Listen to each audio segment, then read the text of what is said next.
insignificant. So they don't see the perspective.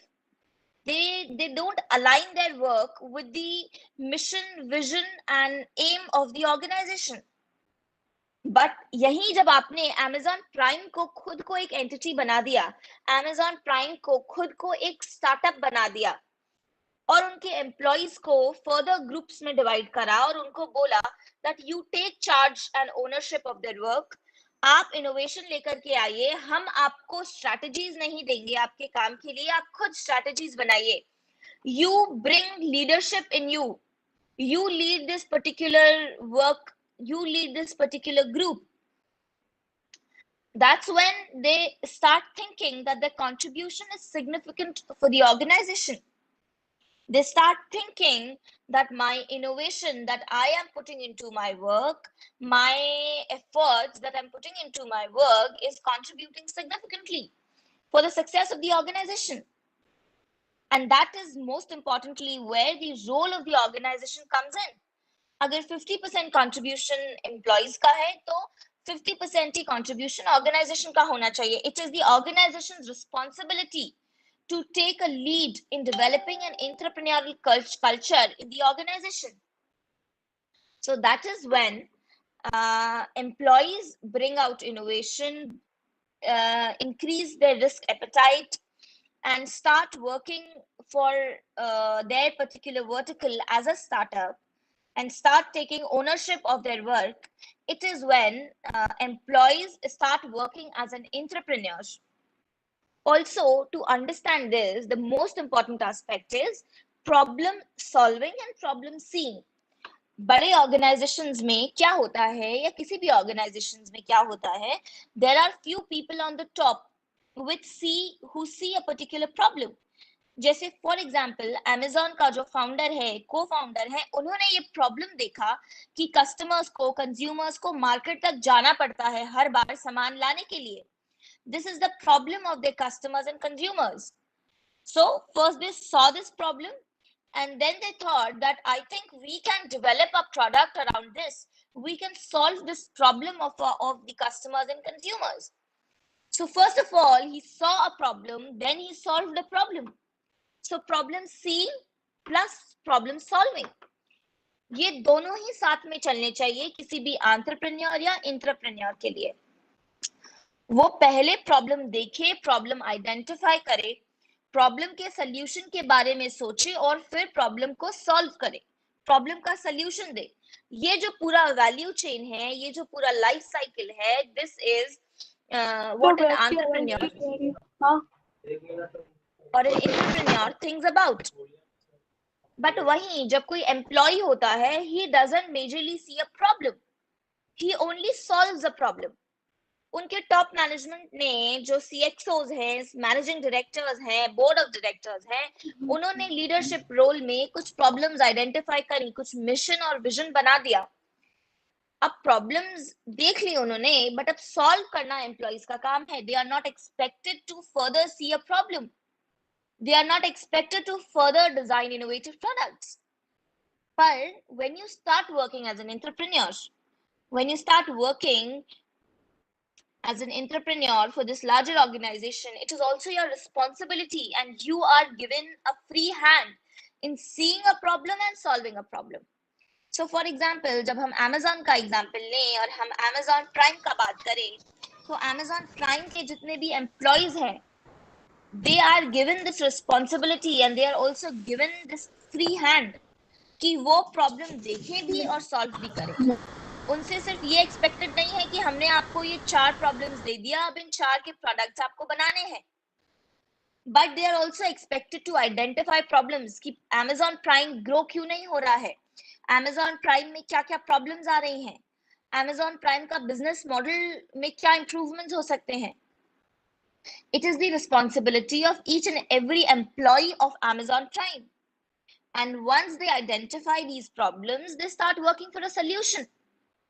So this is what is highly different from a typical organization to an organization which promotes entrepreneurs. So first you see a problem and then you solve a problem. So for all of the employees, you are expected to first see a problem, then solve a problem, put innovation, enhance your risk-taking ability. And with all of this combined, you become an entrepreneur. You become an entrepreneur and you take charge and ownership of your work. Also to start with, in a typical conventional organization जो बहुत जमाने से चला आ रहा है, बहुत समय से, और कन्वेंशनल सिस्टम्स हैं उसमें, तो उनका जो ऑर्गेनाइजेशनल स्ट्रक्चर है बहुत ही लंबा चौड़ा होता है, बहुत वर्टिकल होता है, जिसे हम बोलते हैं बहुत फैला हुआ है. और वहीं जो स्टार्टअप का ऑर्गेनाइजेशन है, it's very flat. It's a horizontal culture, it's a horizontal structure. Vertical structure का मतलब है that there is a managing director at the top, then there are board of directors, then there are CEO, CFO, COO, this range of CXOs, then there come vice presidents, then comes the senior managers, all of these people. Uske baad mein managers, then assistant managers, then executives, and then floor staff. तो एक बहुत ही vertical, बहुत लंबा चौड़ा structure है. Whereas in startups is so flat. जो intrapreneur है, जो एम्प्लॉय है, वही स्ट्रेटजीज बना रहा है, वही स्ट्रेटजीज इंप्लीमेंट कर रहा है और वही रिस्पॉन्सिबल है उसके रिजल्ट्स के लिए. तो एक तरीके से सीईओ भी वही है, मैनेजिंग डायरेक्टर भी वही है, वही प्रॉब्लम देख रहा है, वही प्रॉब्लम सॉल्व कर रहा है, मैनेजर भी वही है. So it's a sort of very flat structure like this. जो फाउंडर है वो प्रॉब्लम देखेगा भी, सॉल्व भी करेगा, फाइनेंसेस भी देखेगा, मार्केटिंग भी देखेगा. So sort of it's a bird's eye view of everything. इसका मतलब ये नहीं है कि one person is doing each and every task, but all of them are placed at a single level, at a single statute. So that is how horizontal a structure is. तो जितना horizontal structure होता है उतना ही वो startup कहलाने की category में fall करता है, उतना ही अच्छा वो एक स्टार्टअप बन सकता है और उतना ही अच्छा इंट्राप्रेन्योरल abilities employees में डेवलप करी जा सकती है. So this is on part of the organization also. That organization promotes such kind of horizontal structure. Now that we are talking about the IT sector, we really need to understand that IT is primarily a service oriented sector, though products are also there, but IT majorly is a service oriented sector. So here you identify, you work closely with your clients, you work on sometimes you work on a sharing model, sometimes you basically work on a project model in IT sector. And that is where each project should be dealt with as a particular startup. And all of the employees working for a particular project should be held responsible for the success of the organization. और अब ये जो 10 लोगों की team एक project पे काम कर रही है, एक सर्विस डिलीवर करने के लिए काम कर रही है, they only should be expected कि वही अपनी स्ट्रैटेजीज डिफाइन करें, वही रिस्क ले, वही इनोवेटिव प्रोडक्ट डिफाइन करें एंड डिजाइन करें और उसको एग्जीक्यूट करें. Each project is considered as a startup. आप एक प्रोजेक्ट का जो लॉसेस हैं, प्रॉफिट्स हैं, उसको सेट ऑफ नहीं करें दूसरे प्रोजेक्ट के लॉसेस और प्रॉफिट से. Each of them is considered as a separate entity, as a separate startup. And that is where the role of entrepreneurs comes in. Also, an organization needs to give opportunity to their employees to bring something innovative on the table. जिसके लिए हमने ground up approach बोला.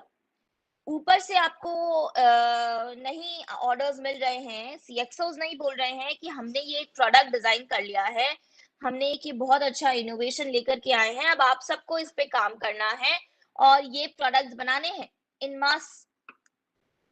No, it's not a top down approach, but an organization CXOs will ask you that you as a group work for a project जहां पे आप खुद innovation लेकर के आइए और काम करिए उस प्रोजेक्ट के लिए. So this also develops the innovation in an employee. This also enhances her or his risk taking appetite. Also, there is a fear in organization कि अगर हम entrepreneurship promote करेंगे employees में, they might leave our organization because entrepreneur is just like an entrepreneur. But अंतर सिर्फ इतना है कि वो अपने बिजनेस के लिए काम नहीं कर रहा, अपने ऑर्गेनाइजेशन के लिए काम नहीं कर रहा, आपके ऑर्गेनाइजेशन के लिए काम कर रहा है. So organizations are a little hesitant in understanding the importance of entrepreneurship. They are fearful कि अगर हम एक एम्प्लॉय को एंटरप्रेन्योर जैसे ट्रेन करेंगे तो वो हमारा ऑर्गेनाइजेशन छोड़ करके खुद का वेंचर स्टार्ट करेगा, and then there will be a lot of flux in employees joining the organizations and employees leaving the organization. The retention rate will be low. However, there are a lot of studies and researches which show that organizations which promote entrepreneurship are highly rated as best places to work with, are highly rated as best organizations to work for. So employees also, not everyone wants to be an entrepreneur, right? And even if they leave your organization for better.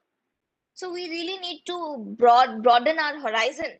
We really need to bring down our insecurities and fearfulness कि अगर हम employees को entrepreneurs जैसे train करेंगे तो they will leave our organization one day or the other. But then employees also will retire one day or the other. Employees will also move out, will switch from one organization to another. But the the difference here is that even if they leave your organization with a higher value. They have added a whole lot of value to your organization before leaving than what an employee could have added. So this value generation through entrepreneurship is manifold as compared to employees. Also, there are a lot of organizations in IT sector itself. For example, Oracle hai, Mindtree hai. These are all IT sector organizations which sort of largely promotes entrepreneurship. वहां पे they have also made a mandate that even if employee leaves our organization and start his or her own venture, this company supports these employees and welcomes them back into the organization even if they fail in their own venture. They does not become competitors. They does not become professional rivals if this employee leaves and starts its own organization. But they give them an opportunity. Okay, if you're leaving our organization today, you go and do something better with your skills. And even if you fail, we'll take you back. Because, anyways, that employee has learned. Anyways, that employee has grown as a professional, as an individual.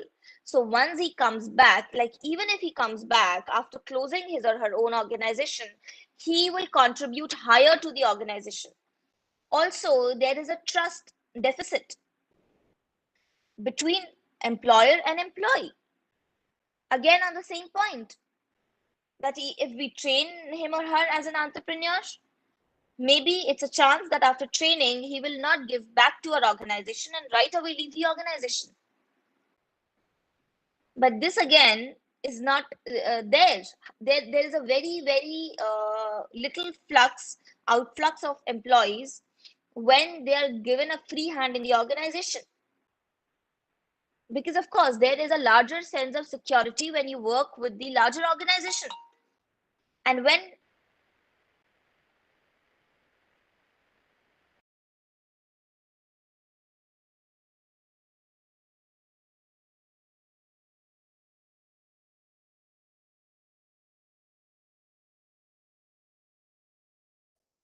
Madam, excuse me, your voice has stopped.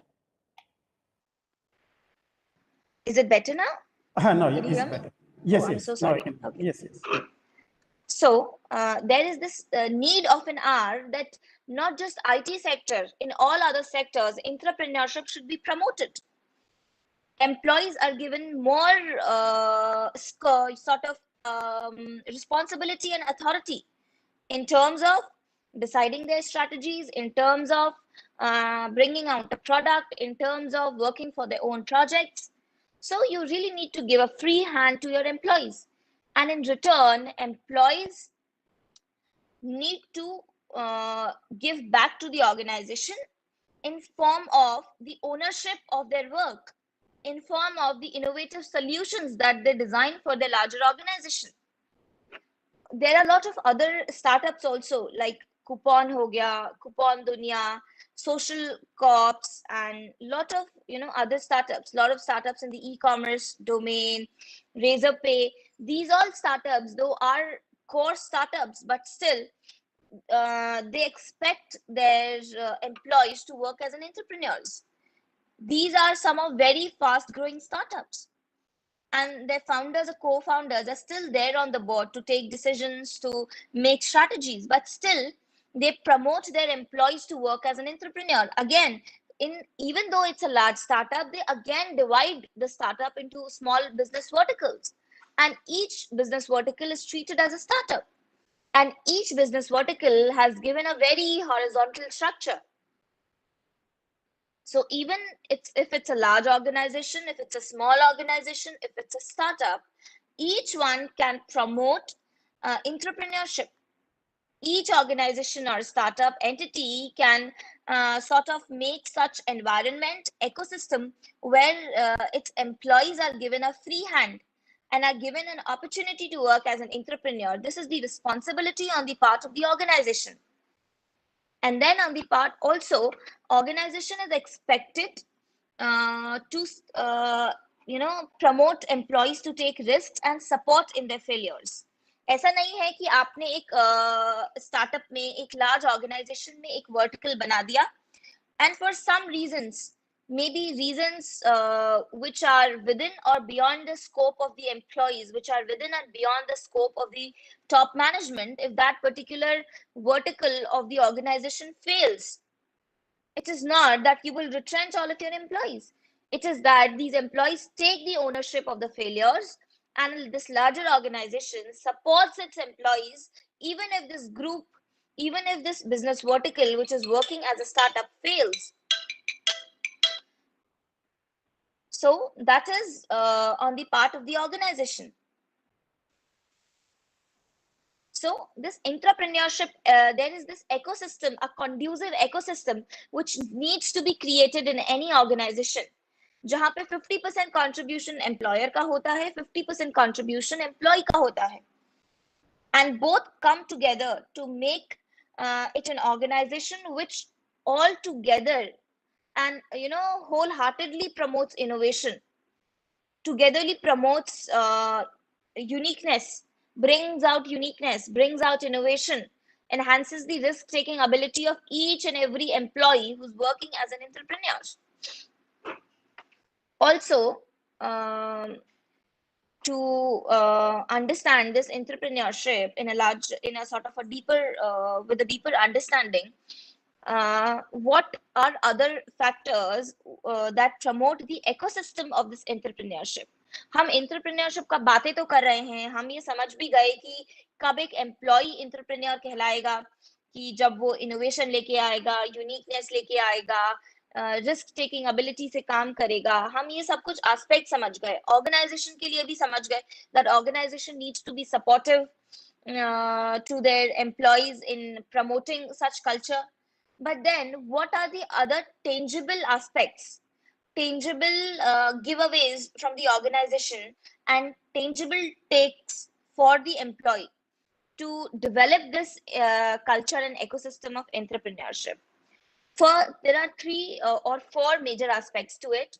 First is incubation, second is mentorship, third are funds, and fourth is infrastructure. ये 4 चीजें बहुत जरूरी हैं, incubation, mentorship, funds, and infrastructure. These are the 4 pillars of entrepreneurship.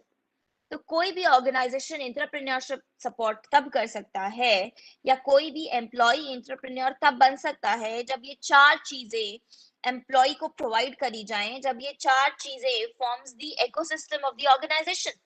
So suppose there is this organisation, there is your organisation, आपका university है, college है, institute है, वहां पे if all of the teachers and researchers are expected to work as an entrepreneur, और कोई IT sector है जहाँ पे सर्विसेज आप प्रोवाइड कर रहे हैं कस्टमर्स को, क्लाइंट्स को, but each programmer, software developer is expected to work not just as a professional but as an entrepreneur, तो आप वो उस ऑर्गेनाइजेशन के लिए बहुत जरूरी है कि वो पहले उसको इंक्यूबेट करे. वैसे हम जनरली इंक्यूबेट वर्ड रेफर करते हैं कोर्स स्टार्टअप के लिए, but this could also be a sample for incubation. This could also be a small incubation का मतलब है कि आपने उसको एक ऐसा ecosystem दिया. Incubation word actually came from poultry farms. वहां पर जो eggs होते हैं, जो चिक्स होते हैं, उनको एक ऐसा एनवायरनमेंट दिया जाता है, उनको इंक्यूबेट किया जाता है जिससे वो अच्छे से ग्रो कर सके. Similarly incubation is a process for startups, जहाँ पे स्टार्टअप्स को इतना सपोर्ट दिया जाता है, हैंड होल्डिंग सपोर्ट दिया जाता है कि जिससे वो इजीली ग्रो कर सके, उनका फेलियर रेट कम हो जाए, उनका शटडाउन रेट कम हो जाए. Similarly, an incubation support is required for entrepreneurs. Such kind of trainings, such kind of expertise driven culture, ये सारी फैसिलिटी एक इंक्यूबेशन में होनी चाहिए जो एम्प्लॉइज को मिले. उसके बाद में देन कम्स मेंटरशिप. मेंटरशिप का मतलब है that organisation ropes in lot of expert people to talk about entrepreneurship, to motivate employees about entrepreneurship, to develop their leadership skills. जैसे आज हम बात कर रहे हैं, we are talking about why entrepreneurship is important, how to develop entrepreneurship. So this is also a step towards creating a more conducive ecosystem for entrepreneurs in the organization. So this is the positive step that your organization has taken as a part of the faculty development program. So incubation is important. Second, mentorship. जैसे अभी हम बात कर रहे हैं, it is also a sort of a mentorship. Next is funds. Funds, because when each and every business vertical, each and every part of the business is treated as a separate startup, then it needs to have an allocated funds to it. However, we may deny, but funds are a type of resources, a very, very important capital resource that a particular business vertical needs to have. So an employee needs to be given an authority in terms of funds that they can decide on the monetary budgets and how they'll be allocating the budget given to them. ये सारी responsibilities, rather I would say authority, एक business vertical में होनी चाहिए. तभी an employee can go a step ahead and bring out innovation. But if he is highly crunched on resources, he does not have a resources available to him or made available to him, how will he be really bring out innovation? How will he be really take charge and ownership of things? So that is why funds are important. Second is infrastructure. Infrastructure, not just the physical infrastructure that we work in, infrastructure also comprises of soft infrastructure, जिसे हम बोलते हैं, in terms of a very good startup environment, very good organizational environment where employees work. All of this forms infrastructure. Infrastructure also in terms of the right resources given to the right kind of employees at the right time for them to bring out innovation, for them to develop new products, for them to develop new services. So these are the four important aspects: incubation, mentorship, funds, and infrastructure, which needs to be roped into any organization अगर उस organization को entrepreneurship promote करना है. Then there comes a responsibility on the part of the employees that if these four facilities are given to an employee, it is his or her responsibility to make best use of the resources. If funds are given to an employee, it is his responsibility to put the funds at the places where he will have the highest return. And he thinks of his particular vertical as a startup, और वो as a founder, co-founder, entrepreneur जैसे सोचे. वो ये नहीं सोचे कि ये पैसा मेरी कंपनी का है, मेरे ऑर्गेनाइजेशन का है. Why should I deal with it in the best way? An employee needs to deal with these funds as if he is putting his own funds into his startup, into her startup.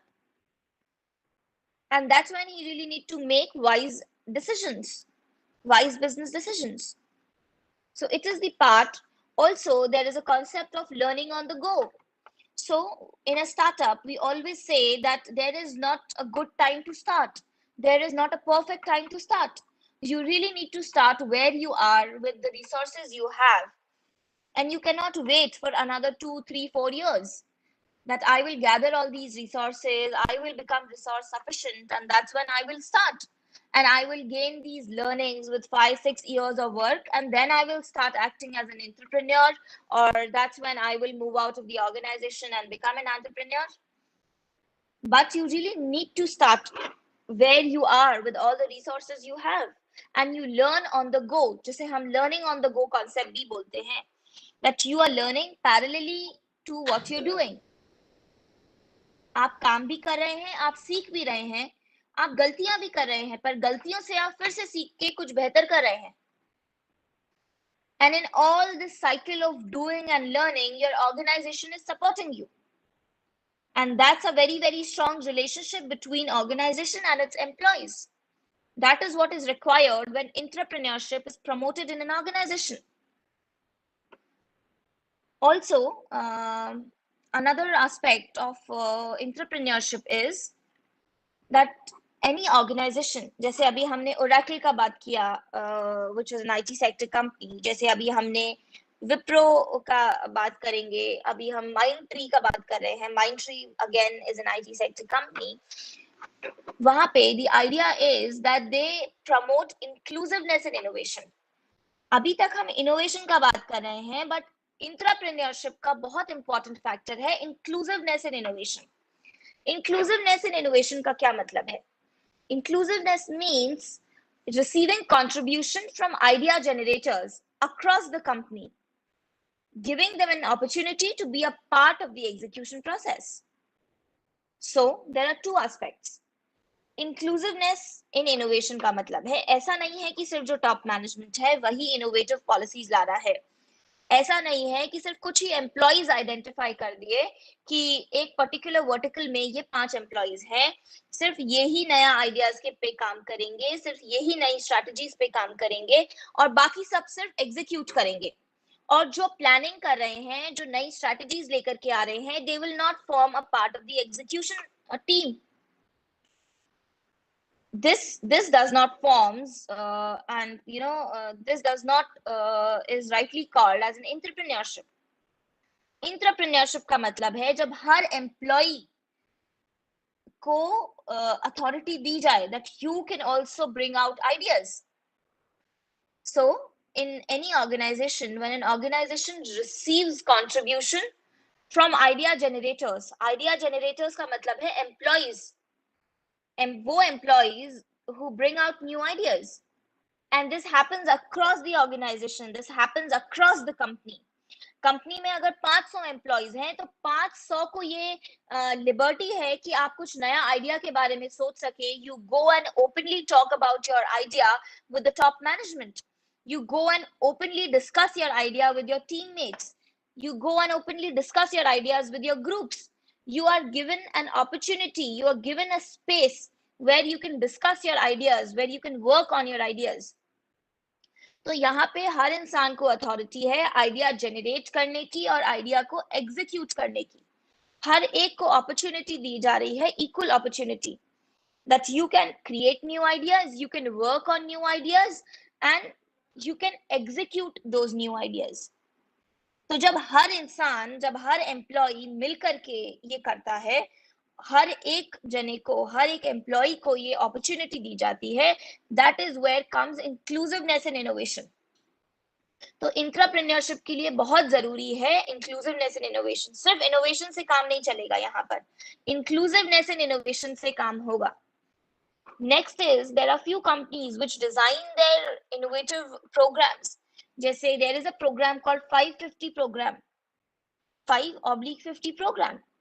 That is the program which lot of MNCs follow, जिससे वो अपने employees के अंदर इंट्राप्रेन्योरल skills develop कर सके, leadership skills develop कर सके, employees को मेन स्ट्रीम बिजनेस वर्किंग्स में ला सके. The idea here is in 550 program is that one really needs to identify, an organization as a whole needs to identify 5 business ideas that can be scaled and that have the potential to generate $50 million in 5 years. तो 5 बड़े idea, ऐसे idea जिसको आप scale कर सकें और वो $50 million raise कर सकें, $50 मिलियन वैल्यूएशन का बिजनेस बन सके ग्रो होकर 5 साल में. So that is the 550 program that a lot of companies are doing as of now. They are running this program. So here, when we talk of 5 business plans, these plans are sort of aggregated from the organization and within the organization itself. वहां पे अगर 500 employees हैं, 200, 400 जितने भी employees हैं, they all are expected to contribute to this idea generation program. हर एक से बोला जाता है either you come into groups and give a new business plan which organization can take up, or even as an individual, if you want to give your business idea, you are most welcome to share those ideas with the organization, with your organization, with the company, with the entity. तो आप लोगों ने 5 as a group जो भी employees है उन्होंने suppose 100 ideas दिए, and then there is a segregation on these ideas, a lot of brainstorming that is done, and top 5 business ideas are selected, and then there is a team made around this. It is not that कि जिसने idea दिया है सिर्फ वही उस पे काम करेगा. So when these 5 business ideas are segregated and identified by an organization, then a team is made around these business ideas. One team for one business idea, and all of these team members work as entrepreneurs. All of this team which works for implementing and executing this business idea works as a startup. तो एक बड़े organization में there could be multiple startups working, just the way Google does. What Google does is, Google एक बहुत बड़ा organization है, but it has number of startups working under Google. It has number of verticals, but each vertical is treated as a separate entity, and they work like a startup. So ideas generate भी आप ही कर रहे हैं, ideas पे काम भी आप ही कर रहे हैं, लीडरशिप भी आप ही के पास है, एग्जीक्यूशन भी आप ही के पास है, और आपको रिस्क भी है कि ये 5 जो बिजनेस आइडिया सिलेक्ट हुए हैं आप फेल भी हो सकते हैं. So you're also taking risk for return, and these are the true characteristics of any entrepreneur. So that is these 3 important aspects comes in where employees are trained to become entrepreneurs.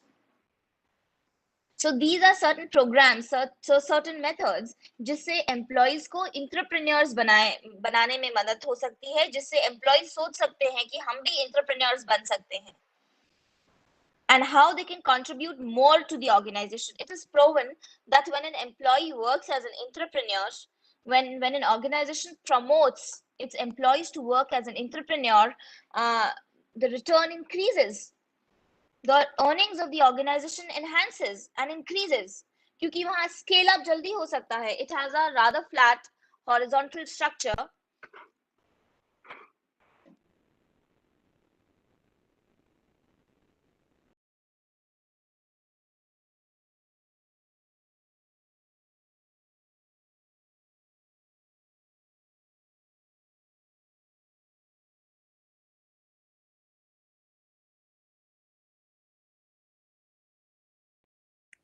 Madam, your voice is not coming. Am I audible now? No, no audible. Yes. Okay. There seem to be some issue. Yes. No issue. No problem. So that is when an employee is expected to work as an entrepreneur, his level of satisfaction also increases, and what he contributes in the success of the organization also increases. So it has a dual benefit when an employee is promoted to work as an entrepreneur. And ये employee में अंदर से आना चाहिए that I am not just an employee, I am an entrepreneur. I am directly responsible for the profits and losses of my entity, of my particular business vertical, of this startup within the large organization that I'm working for. So basically, this employee has to be idea driven. This employee should be entrepreneurial spirit driven. his or her scope increases. His or her scope to work within the organization rather increases. उनको सिर्फ ये नहीं है कि मुझे सिर्फ ये 5 responsibilities हैं मेरे KRA में, की रिस्पॉन्सिबिलिटी एरियाज में सिर्फ ये 5 चीजें हैं जो मुझे करके देनी है, and then my performance will be evaluated on these 5 parameters, and that's it. I can neither contribute to the larger workings of the organization, nor am I expected to contribute. That is when the personal growth of an employee stops, and that is when the larger growth of an organization also stagnates. Whereas if an employee is expected to work as an entrepreneur, his return also increases. His personal satisfaction also increases. The value he generates for an organization also increases. And then it's the organization's responsibility to sort of give credit for this failure, for this success to that particular group of people who are working for a particular idea, who are working for solving a particular problem within the large business organization. So it's always a mandate for the organization and for the employees itself. It's always a two-sided thing. Entrepreneurship can never be a one-sided thing, and an employee cannot become an entrepreneur on his or her own. He needs a very, very strong support from the organization. जब तक organisation एक conducive ecosystem नहीं provide करेगा जहां पे employees entrepreneur जैसे सोच सके और एम्प्लॉइज इंटरप्रेन्योर जैसे काम कर सके, employee will never be able to do it. Employee will never be able to cross that boundary of being an employee and becoming an entrepreneur. That is where a very strong support needs to be roped in from the organization itself. Apart from this, there are certain misconceptions that only a few organizations can bring in entrepreneurship. There are a lot of misconceptions going on in a lot of entities and businesses that we are a very conventional business. How can we bring in entrepreneurship? But this is a pure myth. Each and every organization can bring entrepreneurial spirit in their employees. Also, all of the employees also can work as an entrepreneur. नहीं तो हमारे अंदर personal inhibitions होते हैं as an employee that okay, our role is very limited in the organization. हमें तो ये एक छोटी सी 4 responsibilities दी हैं करने को. We are a part of the lowest bottom of the pyramid in the organization. How can we become entrepreneurs? Even if we become, will our contribution really matter to the organization that I'm working for? So these are all personal inhibitions. This is all a sort of a trust deficit also between the organization, between the employer and employees. And this really needs to be channeled. इसको ये जो inhibitions है, जो trust deficit है, उसको धीरे धीरे कम करना होगा. And this is the responsibility of the employer and employee both to bring down these inhibitions, to bring down this trust deficit, and they start working together as a team. And even an employee who has given a very small responsibility of doing just 2 or 4 tasks, जो एक बड़े organization में contribution नहीं दिखेगा, but when you divide this organization into 6, 7, 8 small verticals, your contribution as an employee who is rather working as an entrepreneur, your contribution will be very, very visible. You will be able to see the direct results of what you're doing in an organization. And that is when the tracking of your work comes in. You really need to have an understanding in the hindsight when you see कि पिछले 2 साल में हमने जो काम करा है as a team, as an entrepreneur, the results that it is bringing for your startup, for your business vertical. And that is when an organization also sees those contributions made by you. जब आप 5 लोग एक साथ आकर के group में काम करेंगे, एज एन एंटरप्रेन्योर काम करेंगे, तो आप चारों की जो 4 रिस्पांसिबिलिटीज हैं, they all will come together and you together will be doing not just 4 but 20 tasks together. All 4 of you are responsible for the success or failure of this particular group, of this particular project, of this particular startup, of this particular business vertical. And that is when you become result oriented, because this is a major problem with a lot of employees, that they do not see the close impact of their work in the organization. They think that the work is very small or insignificant in terms of the larger organization. पर जब organisation को हम छोटे हिस्सों में बांट देते हैं और आप 5 जनों का ग्रुप बना देते हैं और आपको रिस्पॉन्सिबिलिटी देते हैं कि इस प्रोजेक्ट का सक्सेस और फेलियर आपके हाथ में है, that is when you start working as an entrepreneur. That is when you become result oriented, क्योंकि उसकी सक्सेस या फेलियर जो भी रिजल्ट है वो आपको देना है. So that is when you become result oriented. That is when you start seeing your work as significant and as significantly contributing to the success and failure of the larger organization. So ultimately, what we should really understand and how I would really want to close this session is that it is the responsibility of the organization, employers, and employees to come together and together work to promote entrepreneurship in an organization. And each employee should bring out innovation, should bring out uniqueness in his or her work, should enhances his or her risk-taking ability, risk-taking appetite, and start working in a result-oriented manner.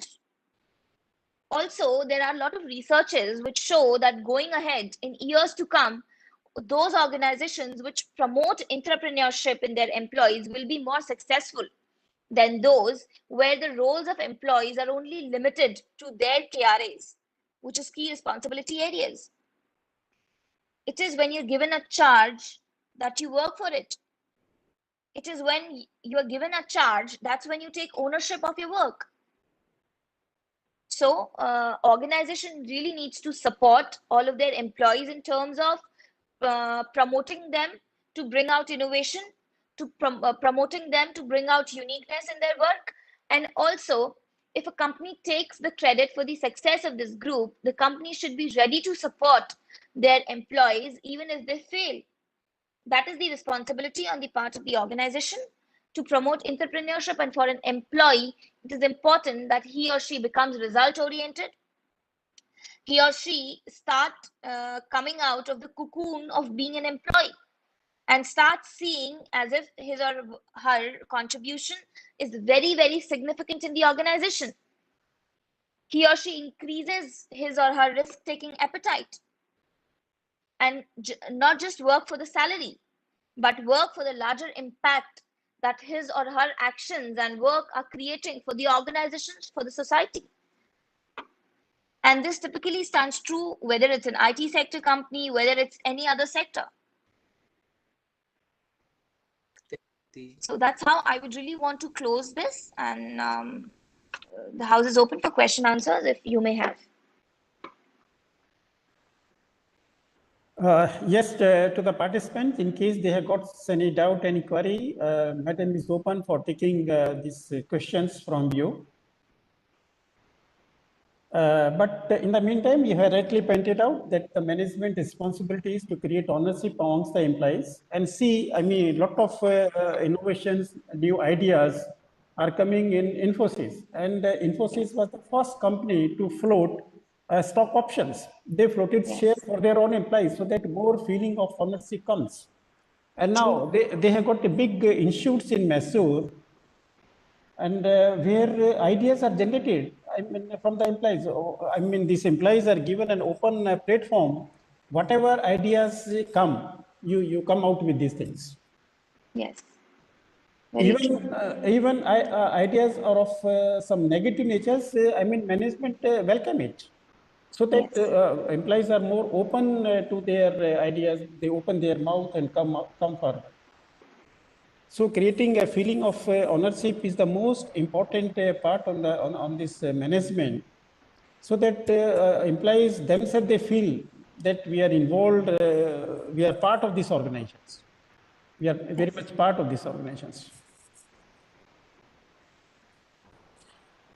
And Madam, because you keep on talking here and there, keep on speaking, delivering your talks, and now entrepreneurs, this subject has become very important, particularly in these days when government jobs very less, hardly Yes. or 2 or 3% employees of entire workforce is there True. in central or state government, and another 35-40% in the agriculture sector. True. Remaining 60-65% they are unorganized sectors. True. If I mean proper education is given to these unorganized sector peoples who are doing their jobs at a very less amount, almost exploitations in the unorganized sectors. I mean, that feeling of entrepreneurship is given to them, and Yes. you are the people who are working at a very, large scales or True. at the institute level. Some sort of is this subject on entrepreneurship is introduced. That is very good. Yes. That is very good. Yes, Or sir. I think or that is the need of an hour. or you can have some license understanding with some certain NGOs who are working in the market, just to Yes. spread out this message that more and more people they develop this skill of entrepreneurship. Yes, sir. Absolutely. Because this is the need of the hour. Because government Yes. jobs are will in the coming days, government jobs will become less and less, Yes. and So, private sector wants a very high skill type of peoples. yes. Yeah, We really need to move towards being job creators rather than creator, just job seekers. job Like seekers. very rightly put, as you've said it. And Yes, we are a skill-driven economy. yes. पहले degrees पे काम होता था. If you have a degree, you're given a job. But No, now, yes, even if you have a degree, but you don't have skills to do it, you will yes, never be employed for a longer period of time. And for that yes. matter, if you want to be entrepreneur, you Mm. really need to have your skills, business skills as well as soft skills. So Yes, the times to come is a very very skill driven kind of environment that we will going to see in next 2 to 4 years. So it yes, is very important for any person to enhance and improve their own skills, become experts of what they're doing, and side by side along with it parallelly develop entrepreneurial skills, so that you take charge and ownership of the work you're doing. You have the ability to start something of your own, and you walk into the shoes of being a job creator rather than just a job seeker. very right. We had one of the speakers. She was simply graduate, but having a number of certificate and diploma courses. Yes, sir.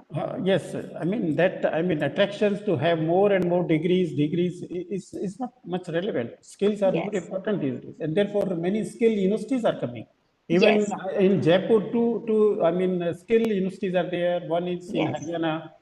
Yes, Exactly. yeah. And these skills universities have a very very huge scope in years to come.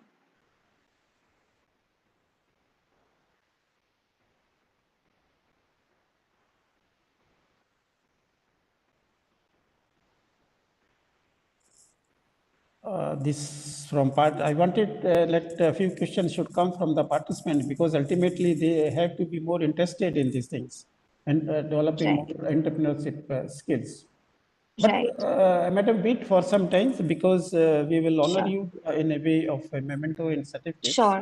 Absolutely, sir. Wait for some time, Sure. and we can wait for another few minutes if some, questions, Sure. query comes up from participants side. Absolutely. Yeah. Also, to complete it, I think I didn't mention it in my session. Somehow there are very good, like sir said, certification courses and other skill courses, which these employees should keep on doing because it enhances their leadership skills. It keeps them up to dated. So that is where very good entrepreneurial mindset building courses are also available, which develops their entrepreneurial mindset. Because to being an entrepreneur, from where it starts is an entrepreneurial mindset. As long as you don't have an entrepreneurial mindset, you will not think as an entrepreneur, or for that matter as an entrepreneur. तो जो 0 to 1 की journey है, that is all about developing an entrepreneurial mindset. So such seminars on developing an entrepreneurial mindset, how to think as an entrepreneur, organizations are conducting such workshops as of now, even for their employees.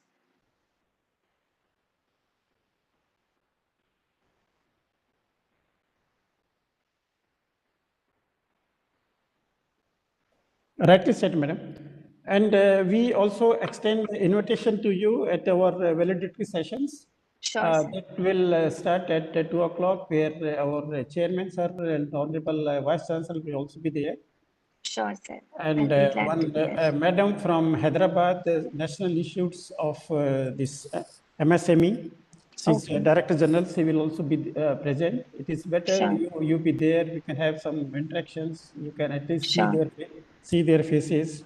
Sure, sir. I'll Yeah. be glad to be a part of that. Yes, it will start at 2 o'clock. Sure, sir. I will be So there. if you do not have any other engagement, you can be with us at that time also.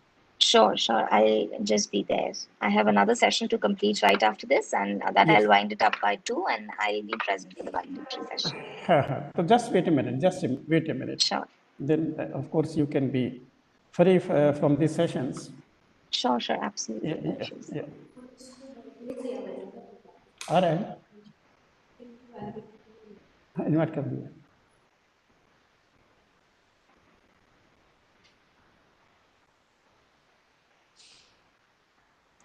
So at present, that's a personal question, madam. At present, Yes, sir. where you are most often remain engaged, remain occupied?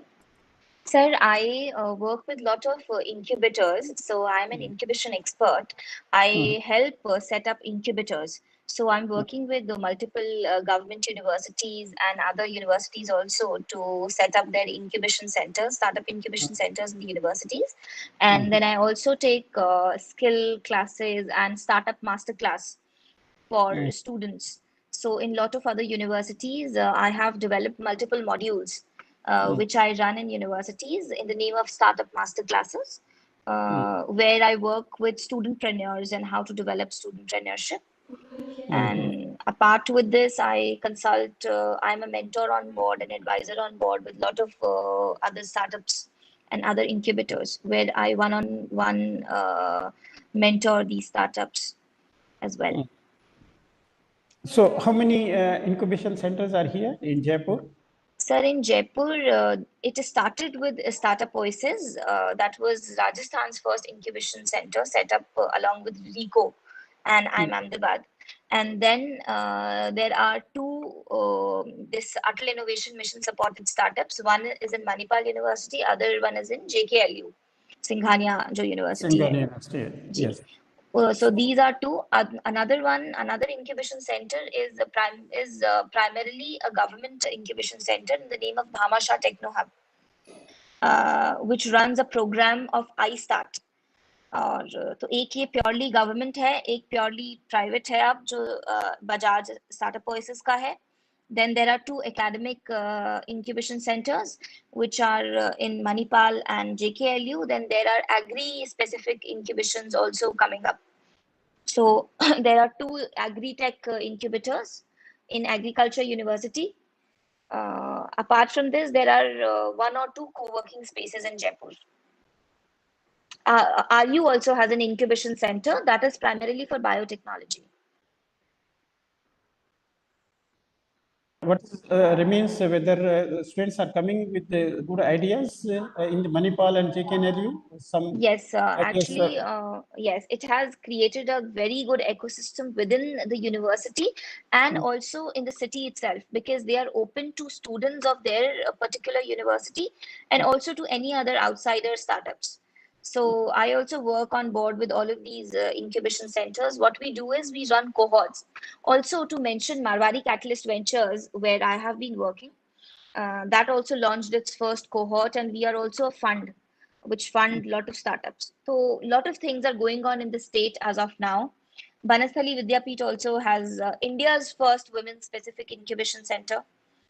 So a lot of students are coming, not just from Rajasthan. We've been receiving applications from across India. And we are moving towards, now it's the time that incubation centers are also moving towards being sector specific and not just sector agnostic. So it's a very good move in this industry as of now.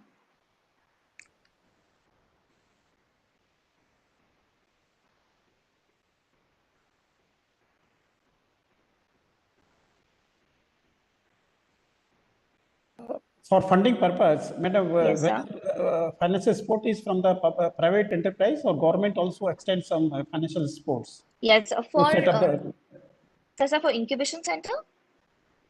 No, incubation center, of course, they may not do it, but when students, they come out with some ideas, they, have verified their ideas at the incubation center, it has been found feasible. Thereafter, they want to set up their. Yes, yes. So there are fundings available. जैसे मैंने बताया अटल innovation mission की जो incubation है, तो उसके अंदर जो फंडिंग है गवर्नमेंट से, वो प्रोग्राम सपोर्ट के लिए भी है, to set up an incubator, to run an incubator, plus there is a funding for startups also. तो दो startups who have really started, they want to prototype, तो उसके mandate है उसके अंदर. Otherwise there are a lot of equity investors also, angel investors which are coming in. So they also put in a lot of money into these startups. Apart from this, incubation center also has its own corpus where it supports startups. तो तीनों ही funding है. Granted aid from government भी है, और private players and stakeholder से equity funding भी होती है, venture capitalist and angel investor से, plus in house funding from incubators भी होता है. So it's sort of a good conglomeration of all three. Because I think Nikhil from Infosys is still, attached with these things. They have also, started to give some financial aid to these type of projects. Even Tata's, they have also started. Narayan Murthy has also, they have set up a big corpus to finance these startups. That is good. Yeah. Your voice has again stopped, madam. Your voice has stopped. Can you hear me, sir? I think there was some issue with now, mute and mute. Now I can get you. Yes, sir. Lot of these large organizations are promoting startups, like Mahindra का अभी उनका startup fund है, Infosys का है, even Google has its own startup fund, Microsoft has its own startup fund, Facebook does a program to promote women entrepreneurs. जो she leads India, she leads tech है. So a lot of these large multinationals are also supporting startups, because now that they have understanding and realizing the need of new and innovative business ideas and supporting them. So as I have mentioned, Google के अंदर कम से कम 100-200 खुद की startups हैं, which it has supported and it has invested in. So a lot of these products that we see for Google, a lot of them are coming from its startups, जिसमें Google ने equity investments करे हुए हैं. So the same culture is also coming in India now. Yes, yes, very right.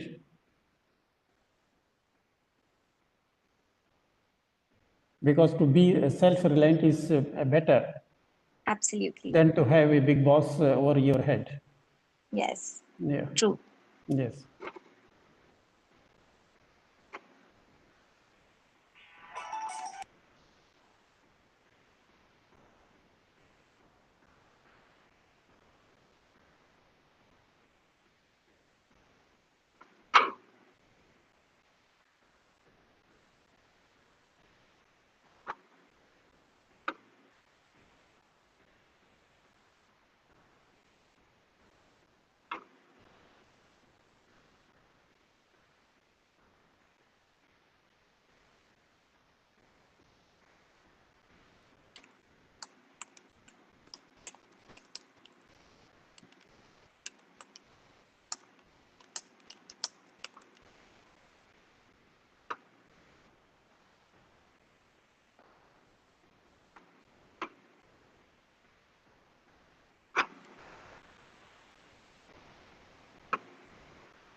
Should get good informations, and they promote themselves for these things. So this is a token of remembrance from Sankara Institute of Technology to you, sir, madam.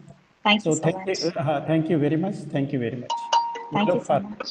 We look forward. Yes. Same here. Okay. Thank you. Yes. Okay.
जी voice नहीं आ रहा है, voice नहीं आ रहा है। ये तो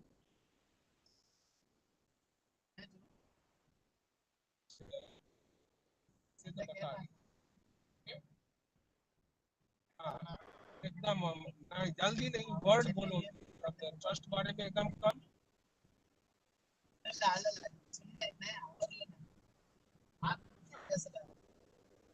नहीं, थोड़ा थोड़ा इंट्रोडक्शन दे इस हिसाब से, थोड़ा सा ग्लोरी मैडम के लिए एकदम कम, एकदम थोड़ा। और ड्यू टू शॉर्टेज उतना एक वर्ड बोल दे, दूसरा मिनटों देते रहते हैं उसमें 4-4 मिनट रुक जाते हैं। और करो पहले से। नहीं नहीं, ये बोलते ही नहीं है ना। Good morning sir. हेलो, ये गुड आफ्टरनून हेलो। जी, good afternoon, can you hear me? Can you hear me? Hello. Yes sir.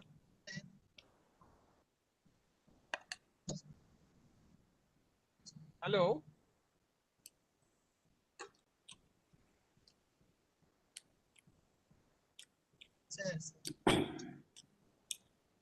Hello. बता दी।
Yeah, good afternoon, Dr. Rathi sir.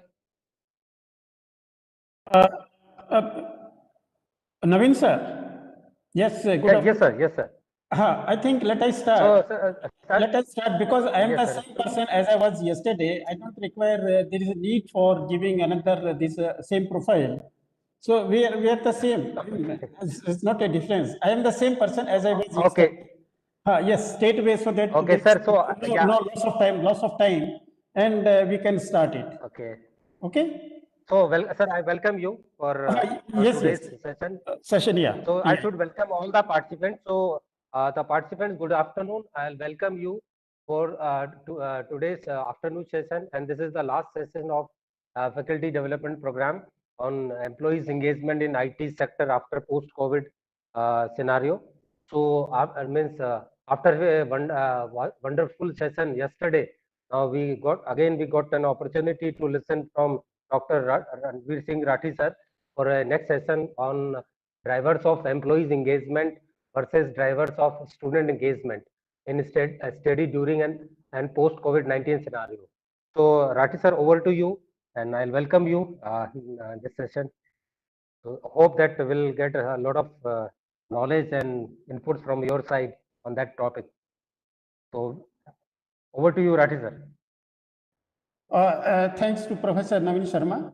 Now I proceed with this topic. Now, good afternoon to all the participants. I am Dr. Rathi from Shankara Institute of Technology. And now today's topic for our discussion is drivers of employees engagement versus drivers of students engagement in study during and post COVID-19 era. Yesterday, if you remember my participants, I give one questions, a food for thought. I think you must have worked out. And my this opening words yesterday were that there are 35 lakh students where, I mean, all the technical institutes, universities have got the infrastructure to accommodate 35 lakh students. Out of these 30 lakhs, 35 lakhs, 18 lakh students, they take admissions after passing +2 their examinations in the respective technical fields. And out of these 18, 18 lakh they get admissions out of 35, I mean, facilities, infrastructure, logistic we have, and 13 they pass out. And out of these 13 who pass out, only 7 are placed one way or other way. Now, first question is, out of 18 lakhs, 13 pass out, where the 5 lakhs have gone? I was getting information from vice chairmen of AICT, Professor Punia, and one of the reasons he quoted, it's not a sole reason, but one of the reasons he quoted that our, teaching pedagogy is not suitable as per the requirement of the students. That requires we should revisit our teaching methods. We should again reframe our teaching methods. Let it be in accordance with the requirement of students' distance. And out of 7 lakhs people who get jobs, 6 lakhs, they are on the road. They don't get the job. They keep on putting their hands here and there. 7 lakhs jobs are made available. Why the remaining 6 lakhs are not getting proper jobs? One of the survey was conducted by Harvard University, and that survey says that when a person gets a job, most of the time is 85% of the time is because of his attitudes. Now, survey says, conducted by Harvard University, that when a person gets a job, 85% of the time is because of his attitudes, and remaining 15%, how many facts and figure he knows, how smart he is. So, see, my participant, 85% of the time, these corporates, the industries, IT industry, manufacturing industry, they look for the attitude part of it. And therefore, we are focusing more on the 15% parts, and I think most of us, they are ignoring the development of the students, holistic development, what we say, overall development of the students in other aspects. So this is also one of the important input that I gathered from one of the study. Now, see the statement of our ex-president, Sir Radhakrishnan, a great philosopher. The importance of education is not only knowledge and skill, but it is to help us to live with others. The end product of education should be a free, creative individuals who can handle against historical circumstances and adversity of nature. Are we giving some creative input to our students? That is most important things. So that as and when we face certain obstacles in life, we can overcome those obstacles. That is an important input that our great philosopher has given it. Now, coming slightly back, employee engagement is employee-centric and student-centric. Employee-centric means when organization take all the steps so that their employees remains engaged on the job. Engaged employees, they have got direct relation to the profit. They are more productive. They are more disciplined. They are honest. Their integrity cannot be doubted. And to lead it to student-centric, how we can make our teaching to be more focused towards our students. So employee engagement is an employee is engaged if she is willing to go above and beyond what would typically be expected in his or her role. So engagement does not mean simply doing the job which his, master, which his boss has given to him. He has to go much behind that. And he always keep in mind the target, the goal, the objective, the vision of the organizations. He walks extra mile. He not only does his job, but he goes extra mile. No, sir. Sometimes, subordinate people, they come to the boss, sir, why you are doing this work? That I will do these things. And you concentrate yourself on some other important works. So the root of employee engagement is morale. Morale refers to the enthusiasm. Enthusiasm means giving more energy to the organizations with which an employee works for the organization. Engagement is a person-specific attributes, whereas morale refers to a group phenomenon. Morale of the team is very high. Normally we say morale of the team is very high. Our engagement is more person-specific. Now see the study. These are very glaring facts which are coming this thing. Gallup is a consulting firm. They keep on doing a lot of research in various areas. Say in United States, only 44% people feel that they are engaged. And see China, Sweden, United Kingdom, that large section of people, they remain unengaged. If this percentage is improved slightly, see what can happen. If say in India, we are slightly better, and information is slightly 2 years before. Now the situation is during the last 1 year, situation is slightly different, may not be to that extent, but still, if we cross this engagement in our case to our workforce and it goes to 50 plus, then see the dramatic changes which can take place in our economy.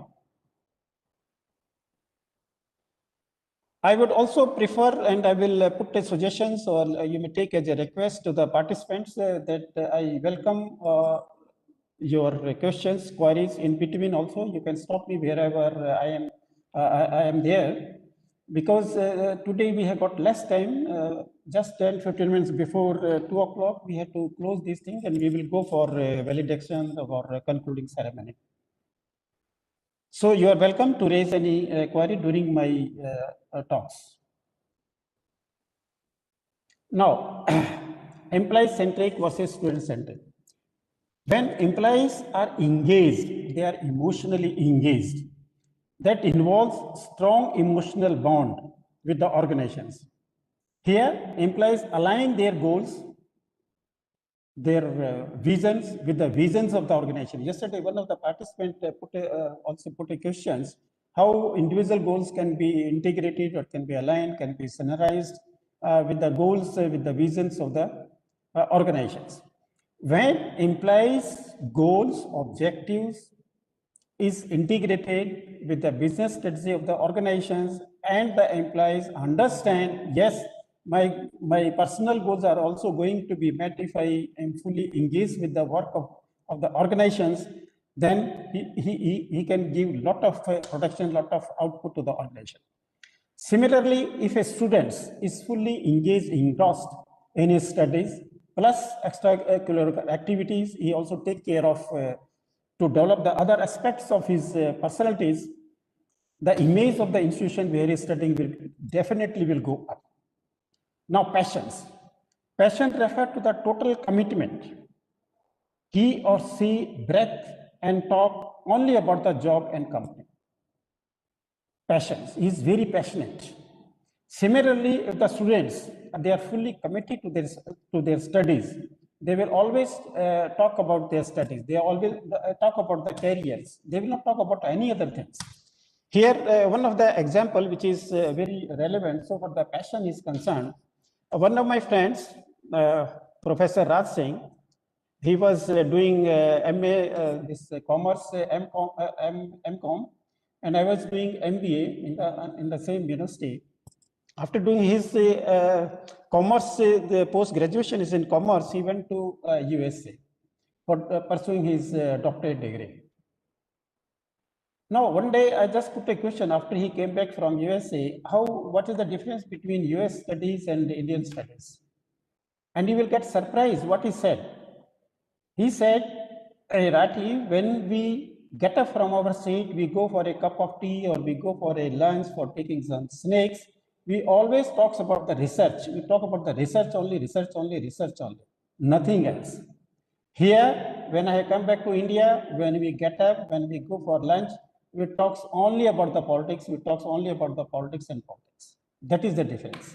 So, if our students become passionate towards the study and the employees also become passionate towards the organizations, there is no cause of any failures of that organizations or on the part of our students. Then comes important aspect is personal belief. By personal belief, it is understood is the confidence that he or she matters for the success of the organizations. How much belief a particular employee has got, yes, I'm going to make this organization successful. I'm going to make this, organization successful. How much personal belief our students have got it. Yes, tomorrow I'm going to stand on my legs. I do not want to remain supported by my parents. I want to earn on my own. So that personal belief is most important, and we as a faculty are very much should be concerned about it, that to infuse this strong belief in our students. Strong willingness. The employee strongly and willingly recommend her organization as the best place to work. By strong willingness here means the employees who is fully engaged will always give recommendation that my organizations, my place of these organizations is very good, the working atmosphere is very good. I recommend that you also join in these organizations. They recommend this is the best place to work. Similarly, if that feeling goes in the minds of our students, and they say, and they advocate, they advertise, they market our institutes, then they can be a best spokesperson, they can be the best ambassador on behalf of that particular institute. You see, this is the best institute, this is the best academic institute to study here. The faculty is very good, the atmosphere is very conducive to learning. You come and join these institutes. Now, employee commitment. Now here, employee commitment refers to the time and efforts one spends on the job. There you will find the peoples, they don't look for their watch. They come very early in the morning, they go very late in the evening, despite any instructions from their boss.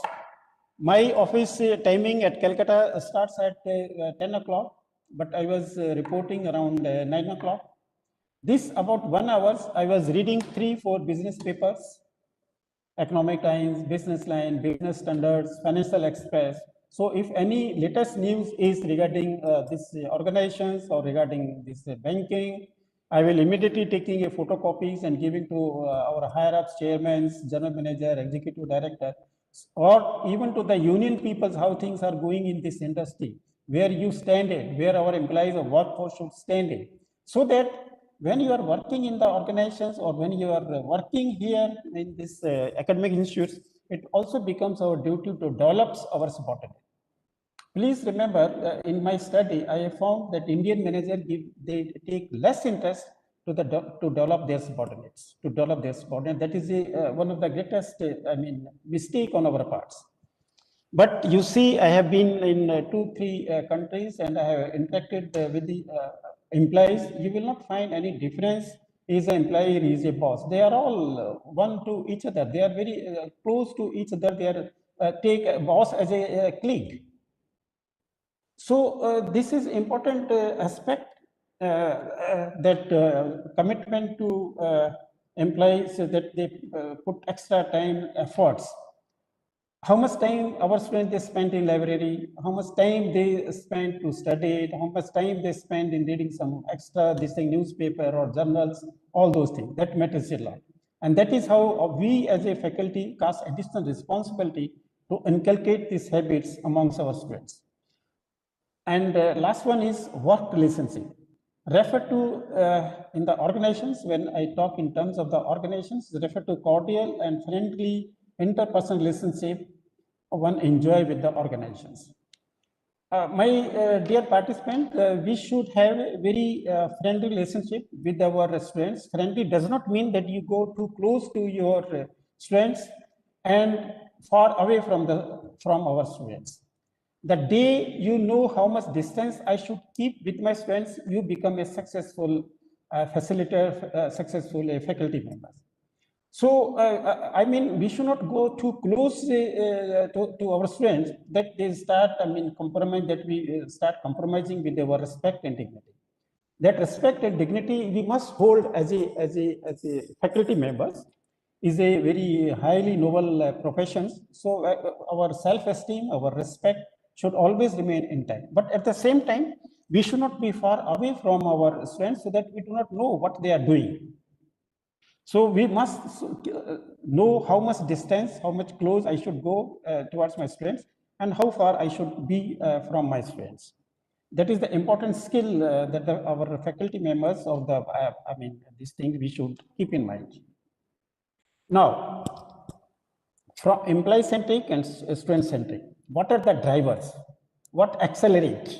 Drivers means I use the words which accelerate the employee engagement in the industries, and what are those things which accelerate the study, the career, professional career of the students on our part as this thing. Wellness at the workplace. First is wellness at the workplace. The workplace should be very conducive. There should not be any type of irritations, sort of things. It should be very smooth so that people feel, they realize, yes, maza aa gaya yahan to kaam karne ka. Similarly, if I take these words to our student, they should also feel very comfortable. They should not feel, "Arey, wo teacher aa gaya, wo to bahut sakt hai, bahut, it's very strict. Always his words are very strong. We should not go to attend his class." That should not be there. I have seen, I have heard this from many of the students. "अरे उस class में तो जाना ही जाना है, उस class में तो बैठने में मजा आता है, सुनने में बड़ा मजा आता है, तो we should not miss that class." These are the words that must come from the mouth of the students. So wellness at the workplace. Career development opportunities, of course, not much of relevance to students part of it. But of course, industry take care of the growth of the employees for their future growth. And it is also one of the important aspects on the part of the management that they should take care the development of their employees. Yesterday, I was talking of that organizations where this, if you can recollect, where this new chairman came as a great leaders. And where he, within a very short periods, in a period of, 24, 25 months, the business of that organizations became almost, double. No, what we did, because I was taking care of the HR department, what we did not want to, forget the contributions that our employees have made. We framed 2 promotion policies. promotion policies for their career growth. One fast track, one normal process, normal channel. Fast track and normal channel. Fast track means those who are, because you cannot expect all 100% employees of that organization, they become fully engaged. 30-40% employees, they will stick, to their routine job. We say government organizations where, you cannot throw out any employees who is not performing well or who is not, achieving the target. That is not there. Except transfer, in a government type of such organizations, you cannot, management cannot do anything. Because, rules in these organizations and rules which are applicable to IAS, IPS officer are almost similar. So there is a lot of protections. But we framed a policy, those who wants to, those who have achieved their target or those who have exceeded or surpassed their business target, they are going to be promoted very quickly. So those who had to wait earlier for another 5 years for their promotions, just after 2 years, they become eligible and they qualified the promotion process. And slowly and gradually, this culture was percolated in the entire, segments of these organizations. After a couple of years, more and more people, they came in this engaged group. And this is ultimate objective of the organization, that more and more their workforce becomes more engaged in the work. Leadership priority. Please remember, this is the most important things. Whether you talk to the academics, you talk for manufacturing organization or IT or banking, any industry you talk, it is the leaders who matters. It is the leaders who matters. And the important part of is to take his people from where they are to where they had never been. Just think of. He gives a new directions to the entire workforce. This chairman, which I, because I frequently making a reference of this, because I was very closely associated with these organizations. Rather, the initial stage, I was told, why, Rati, why you are joining this organization? You are already working in a very good organizations. Why you are joining? This is a very sick organization. And I told, no, I want to work in this organization. I want to face certain challenges in this organization. Let us see what happens. So leaders are those who, build a personality behind normal limitations. Please try to understand this. They build a personality behind their normal limitation. They understand that people are full of potentialities. They can do wonders in the organizations, provided a right type of environment is created, a right of leadership is given to them. So they lift the people, and this chairman said, why you are sleeping? Why you are sleeping? Why you are not working? I am here to take care of you. Start working.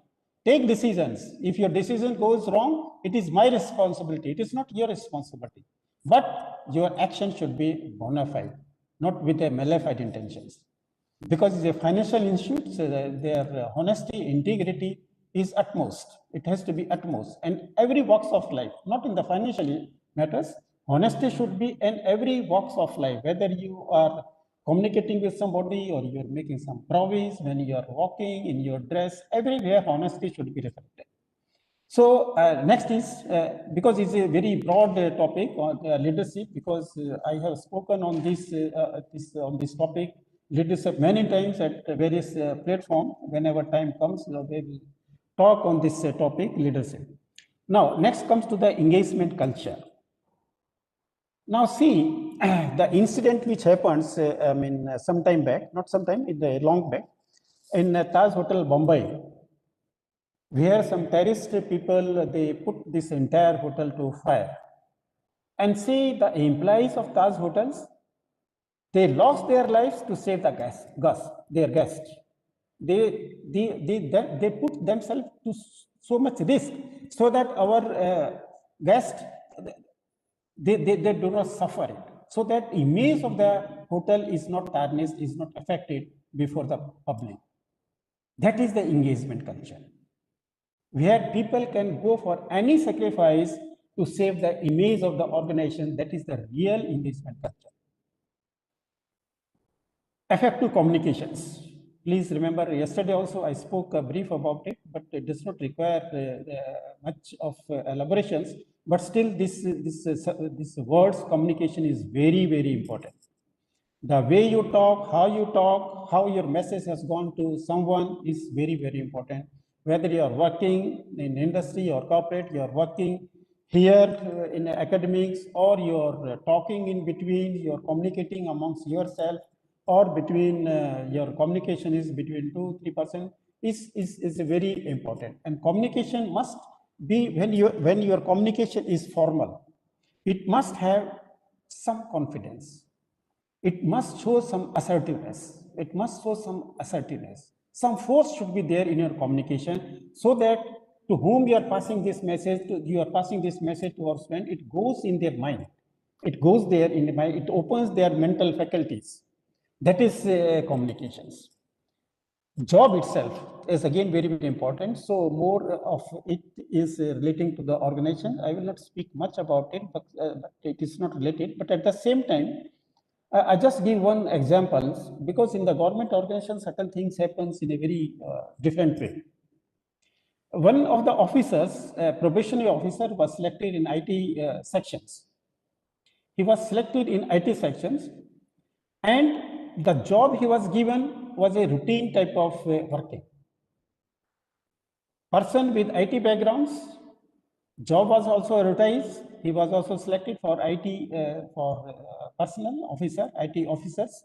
But the job, when he went to the actual to his place of reporting, the manager gave him the job of altogether different natures, of a complete of a routine nature, which this officer did not like it.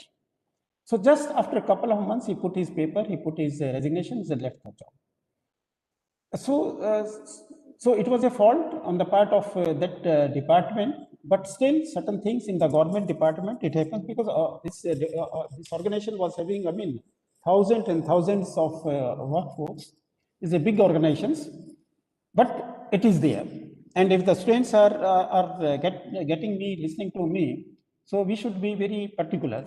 When your job profile does not match with the skill that you are having, of course, some dissatisfaction, frustration comes into. And immediately you should take up in a very humble and polite way with your senior boss. Working relationship, the relationship that goes within the environment, within the working environment, should be very good. So our relationship with our students should be very good, very humble. Sometimes we can say hello to them, or sometimes if it's in events, we can organize some type of activities. There we can appreciate them, we can praise them, we can just put a pat on their back. Oh, you have done very good. So that a sort of working relationship continues. Values of the organizations matters a lot. And similarly, the values of the institutions, that matters a lot. So we must have a very but these days, I mean, number of courses, number of this faculty development programs or some program, other workshops, lectures have been also be there. Human values, that is important. But imparting human values, I mean, it's not over. Just attending some workshops, some programs for a few days. Either this course should be a regular part of it, but over and above, whenever any of the faculty, I will put a suggestion, whenever any of the faculties goes to deliver the talks in the class, at least initial 3, 4, 5 minutes should be spent. Giving the importance of human values in the societies that should be imbibed in their personalities, always better. And whenever I go, just sharing my experience, that every one of us can do it. Whenever I go to the class, I spend initial 5-10 minutes just to create a sort of atmosphere in the organizations. I highlight what is the importance of your personalities, what values are important that you should have in your life, in your personalities, all those things. At least 5-7 minutes devoting, giving this type of general talks to our students does not make much wastage of your time. Participative management, that again is a very wide terms, but briefly I will say participative management means normally when some important decisions are there, it's always better to involve the employees. And because their union activities and Calca on a very high scale, I was, wherever some important decision was there, I was involving the union people, just asking what they want to see. We want to float this welfare scheme. We want to take these decisions. Sometimes decisions are very important, and not only important, they are very delicate. And if management take these delicate decisions and issue certain directions, and thereby some resistance, some oppositions come from the employee sides, and the decision is not implemented in the way the management thought to implement it, I mean, it is a great sort of humiliation on the part of the management. So our this management was of the view that whenever any sensitive decision is there, let it be this union paper, you just have let they also have a say in this decisions in this scheme, what they want to say. And participative management does not mean necessarily that whatever the union people say, I should blindly follow it. Otherwise, tomorrow the union people will come on your head. अरे ये क्या है? ये तो क्या manager है, chief manager है, जो हम कहते हैं वही मान लेता है. That feeling also should not go it. Your, I mean, prestige, your self-esteem, your respect should always remain intact. If you are not agreeable to their suggestion, you make them to convince because of these reasons. Or you can appreciate, oh, you have come with this idea. It's very good, but and is very practical also. But now the time is not opportune. Time is not right to go for this. I mean, your suggestion. Let us wait for some time. But meantime, I have put my this suggestion. You give your opinion.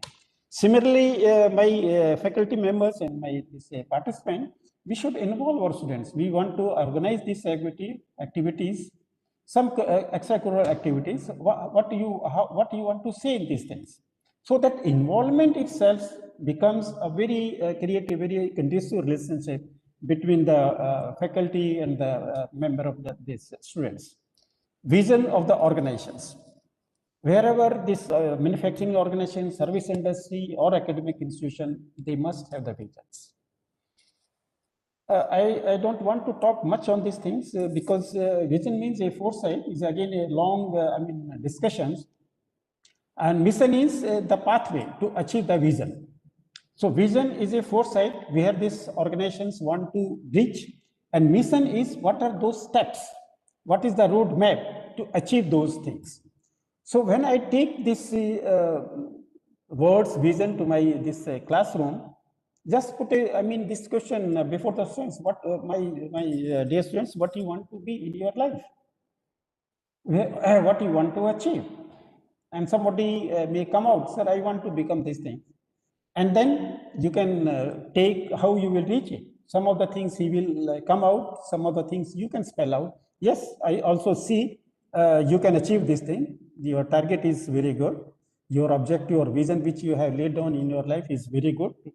But whatever points you have laid down to achieve your objective, your vision is also good. But still, I put some of more these steps so that you can take care of it. That much, of course, it becomes our duty. Just a minute. Drivers of employee engagement, fairness. Again, is, my dear participant, is very much important. We must be fair. What we want to say, we must do it. And we should be completely transparent, fair towards our students. I just give an example. One of my agriculture officer was working with me, because his job was to take care of the loan proposal relating to agriculture. And my job was that he should appraise the proposals to find this proposal is, I'm coming to this fairness and transparency, and this also relate to honesty. So he was appraising the proposals and putting before me, I was putting my signatures that this proposal of say worth 5 lakhs rupees is sanctions. When a proposal is sanctions, so money has not been released. In principle, we have agreed to sanction this thing, but money will be released when he executes certain documents. So for executions of the documents, the farmer will come, he will approach this officer, agriculture officer, because he has to deal with all agriculture type of loans. And then this officer will say, no, no, you don't, today I don't have the time, you come tomorrow. The poor customer again come tomorrow. Again he say, oh, no, no, I remain busy today. This clerical staff was not there. All through I had to sit in the cash department. Today also I'm not free. Third day again, he will come and he will make one excuse another. So that his working is not fair. Number of times I took him left and right, but he was perfect in making some excuses. So we have to be careful when we are fair, means whatever we promise, we fulfill it. You give him 4 days time. I told him, why don't you give 4 days time? He will, poor farmer will meet and come to you after 4 days. Heaven is not going to fall. But once you promise, you fulfill it. Otherwise, why you give a promise? So in our these things also, in our academic also, we should be very fair to our students. What we promise that tomorrow I will give you this, some notes or some, material for reading, we should be honest to them. We should be fair to them. And my participant, this feedback is very, very important. It's very, very important. Even the class, the student's face can tell you to what extent they have understood. They can immediately tell you where they have understood or not, provided you carefully see whether they have understood or they have not understood it. So taking feedback is very, very important. Otherwise, you cannot judge the progress of the students. In the organizations, it was a regular exercise. Of course, formal feedback was taken once in a year at the close of the financial year, as on 31st March of the year. And 1 month was given to, this thing to fill up the performance appraisal report like that. It was a formal structures. But here in the academics, even on the moment you cover some important your deliberations on your subject, you can immediately ask the subject whether you have, my dear student, whether you understood what I have said it or not. If you are not understood, why you are not? Some of the students may come out, sir, we have understood. And then put a question to the students who has said, oh, I understood. Sir, students, what you understood, just tell him he could not understand it. So that repetitions, sort of, some importance you are giving to your own students, and then he's giving the feedback. And in between, he's not, given the proper this understanding of the subject. You can supplement it. You can supplement it. Now, goal sport again is very important. Once you have decided, once our students have decided setting up the goals or vision, now whatever sports he wants to achieve that goals, to accomplish that goals, what are the various steps are involved, and is not a position to lay down the various these things, then it becomes our duty to support that boy, to support that students. Even in the organizations, we were supporting our these things to our employees in the sense, because sometimes their communication skills, their performance on the job was not coming up to the mark. We were talking to them, interacting to them, what problems, what difficulties you are facing. Even this chairman to whom I keep on talking, he was holding various meetings at various, at various levels, at various places. In case they are finding any difficulty, come to know what are the constraints, what difficulty you are finding. I'm here to take care of it. Once, some of the senior employees, they came out, sir, we find some difficulty to bring business from the market because our communication skill is not very good.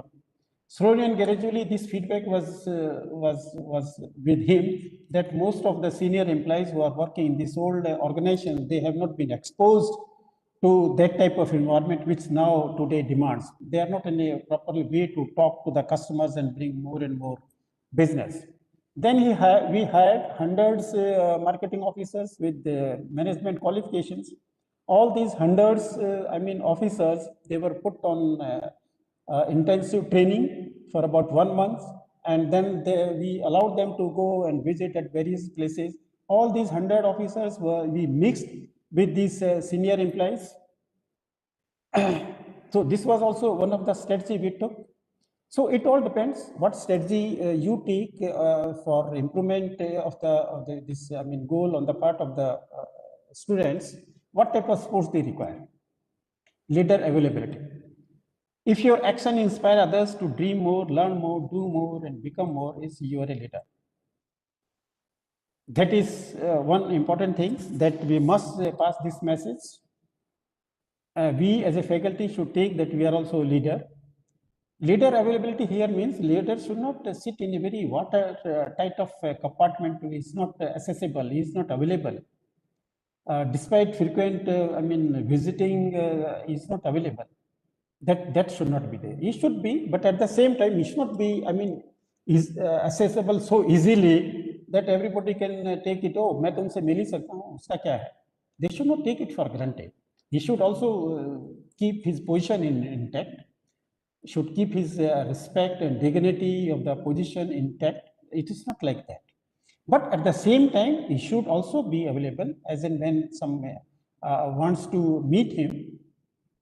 Leader integrity, please remember this is, everybody looks at us as a faculty member, everybody looks in the organizations towards the leader.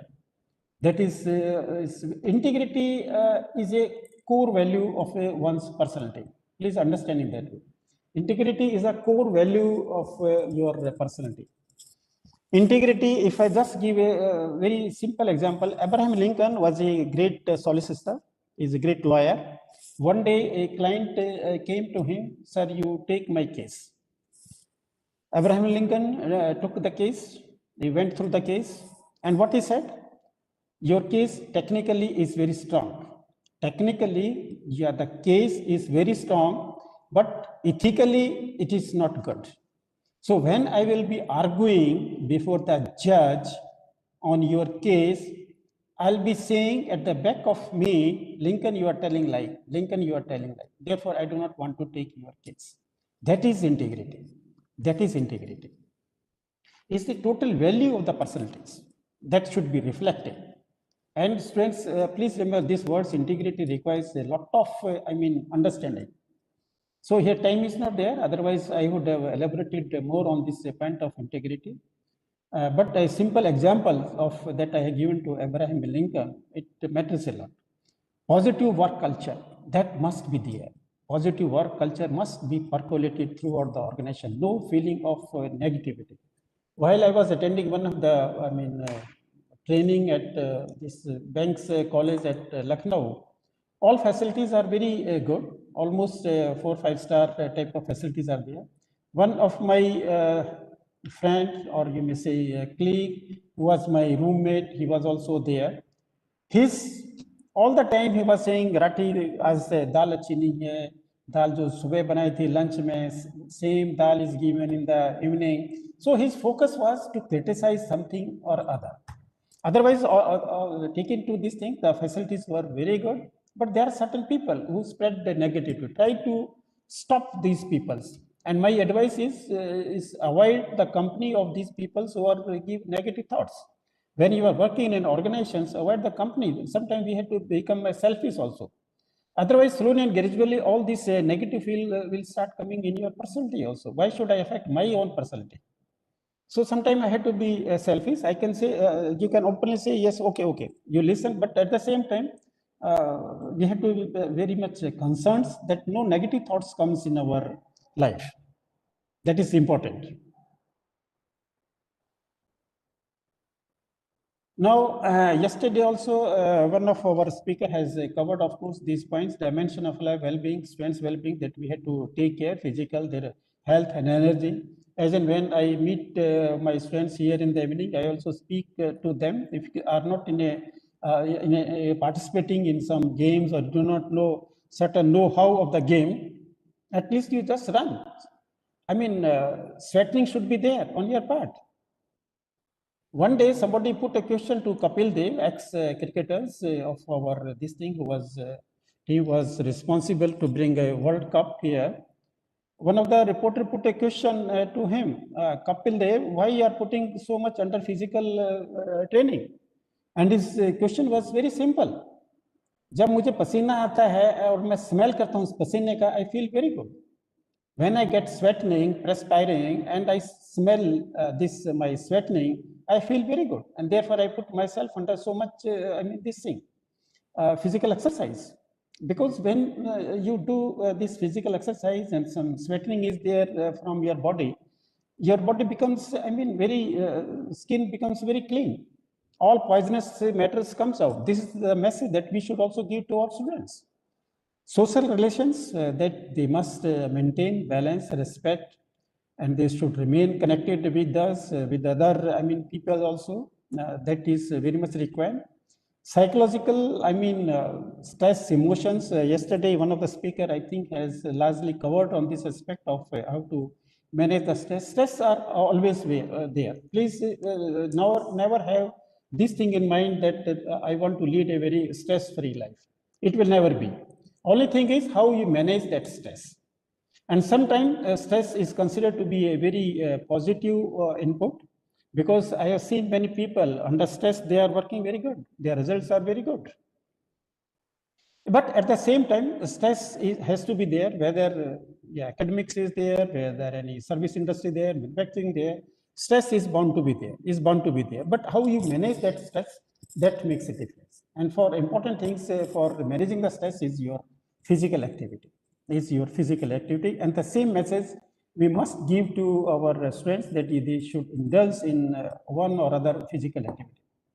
Now, one question is, an employee who clocks in at the right time every day and stays in office for the designated working hour is an engaged employee.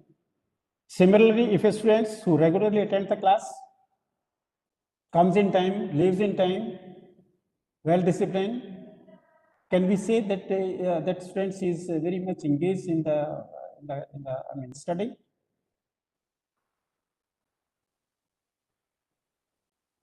Only thing is, it is not, I mean, simply coming in time and going in time. It is not matter. How you are emotionally engaged to that particular, I mean, organizations or particular that academic institution, that is more important. Besides your routine, what else you are doing for the organization, for the institutions? Dr. APJ Abdul Kalam. See, teaching is a very noble profession that shape the character, calibers, and future of an individual. Please remember, this one sentence speaks a lot. We are the builders, we are the creators of our students. The parents, they have given the birth for 2-3 years initial periods. He or she, the kid was with the parents. Later on, your school educations, your post, secondary schools, your college, the university, we as a teacher, we have to take care of them. And how we take care of them, that is the most important things. Teaching is a very noble profession. People look at us. It's a very, no other profession is so pure, so pious, so religious as profession of teaching is there. We are the shaper of the career of the students. We are the shaper what character they should. Character also, yesterday, I just gave one small sentence what character is. What you are doing when nobody is watching is character. This is very important. We as a builder of these things should be pass this message. Now, if you can see and can go through 1 or 2 slides, I will be showing you, because sometimes our students have a lot of potentialities, but that their potentiality is not coming on the surface. The job of a leader is to see the potentiality of his workforce and to bring that potentiality on the surface for the better use for the organization, for the betterment of the organization. Similarly, for us as a faculty, we should see the potentiality of all our students and to what extent we can channelize that potentialities in a more constructive way, particularly in molding his career for a right directions or towards the vision which a student has set out. The deepest a person defeat suffered by human being is constituted by the difference between what one was capable of becoming and what one has in fact become. People are capable of becoming something and what he has become.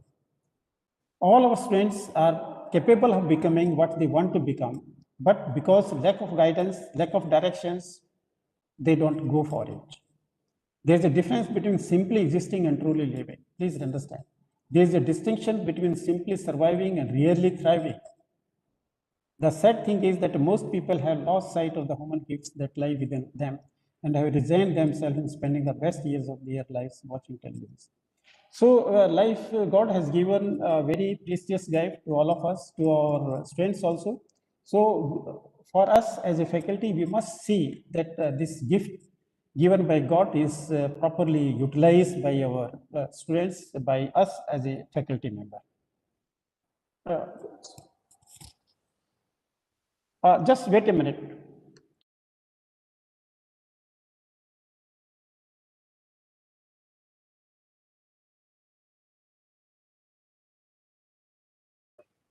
I'm just wrapping these things, my deliberations, because I got the message the validity session, concluding ceremony of these 3 days workshops is like to begin shortly.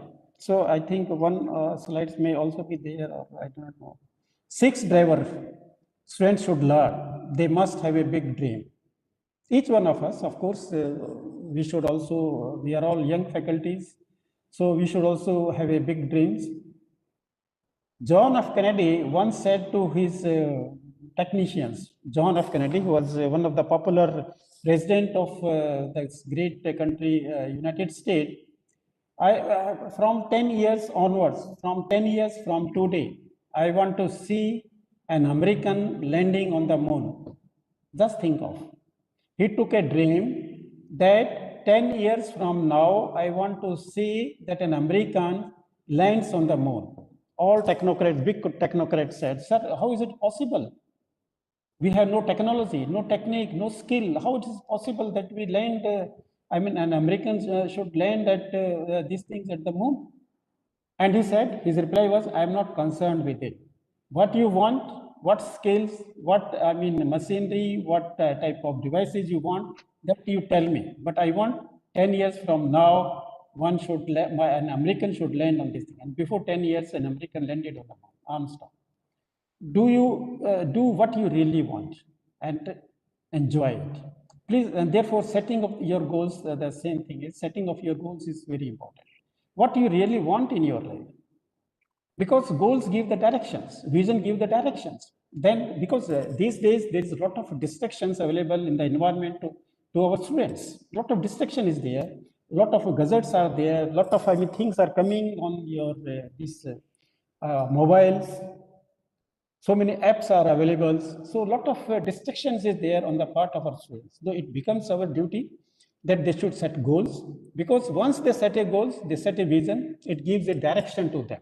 Then they will not wander here and there. They will, their concentrations, their focus attention will not be distracted, because all time it will remain in their mind, because I have to be something in my life. I must do something. Commit to excellence. This feeling should also go in the minds of the students, that they should always strive hard to go for excellence. Become decisive. And yesterday also I told the decision taking is important. Some of the decision may go on, does not make a difference. But that ability of taking the decision is important. Then seeing that my decision will go wrong. So that and the same feeling must go when you give some small case studies to the students. Let they come out with some decision. Even if the decision is wrong, you can make it correct. But they must develop this skill of taking decision. Dedicate yourself for lifelong learning. So learning should never stop. That message should also be given to our students. Say Bill Gates, he reads 50 books in a year. Mukesh Ambani, one of the busiest persons and one of the richest person in Asia, in the world also, his ranking is 7 or 8 is in standing. He reads books. 6 books every year he reads. Minimum 6 books he reads. So learning should never stop. Genius is 1% inspiration and 99% is perspiration. So hard work matters a lot. Hard work coupled with smart work matters a lot. So they have the skill, talent, but our students should not be under this impression, because sir, my talent is inborn, my skill is inborn, I can do anything. No, it has to be supported by hard work. That is must. Hard work is must. Thing that will never fail students in their life. Please remember, honesty, integrity. Hard word is hard. It is not hard word. It is hard work. Spelling is mistake. Sorry for it. Be always nice. Be always humble, polite.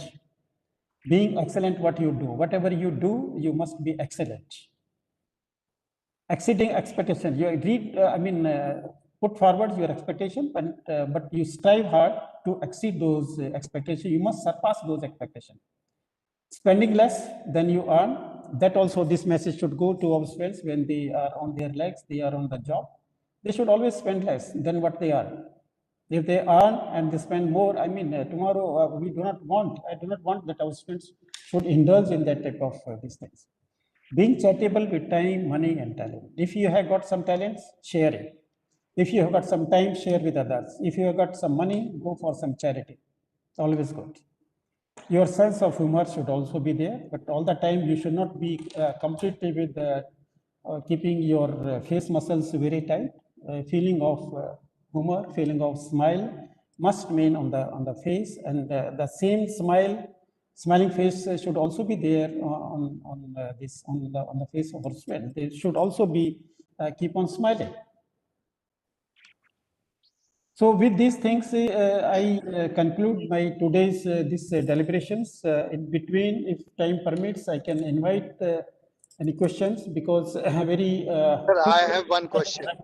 Yes. Sir, namaskar. Namaskar. Sir, I am Rajendra Sharma. Sir, your lecture has provided us with great in-depth knowledge, sir. Rather practical aspects of dealing with the situation. And sir, you started with a statement that attitude plays an important role in getting a job.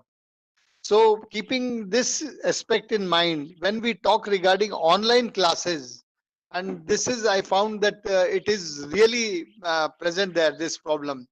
Today, still most students and even lecturers are still struggling to maintain the same depth of involvement.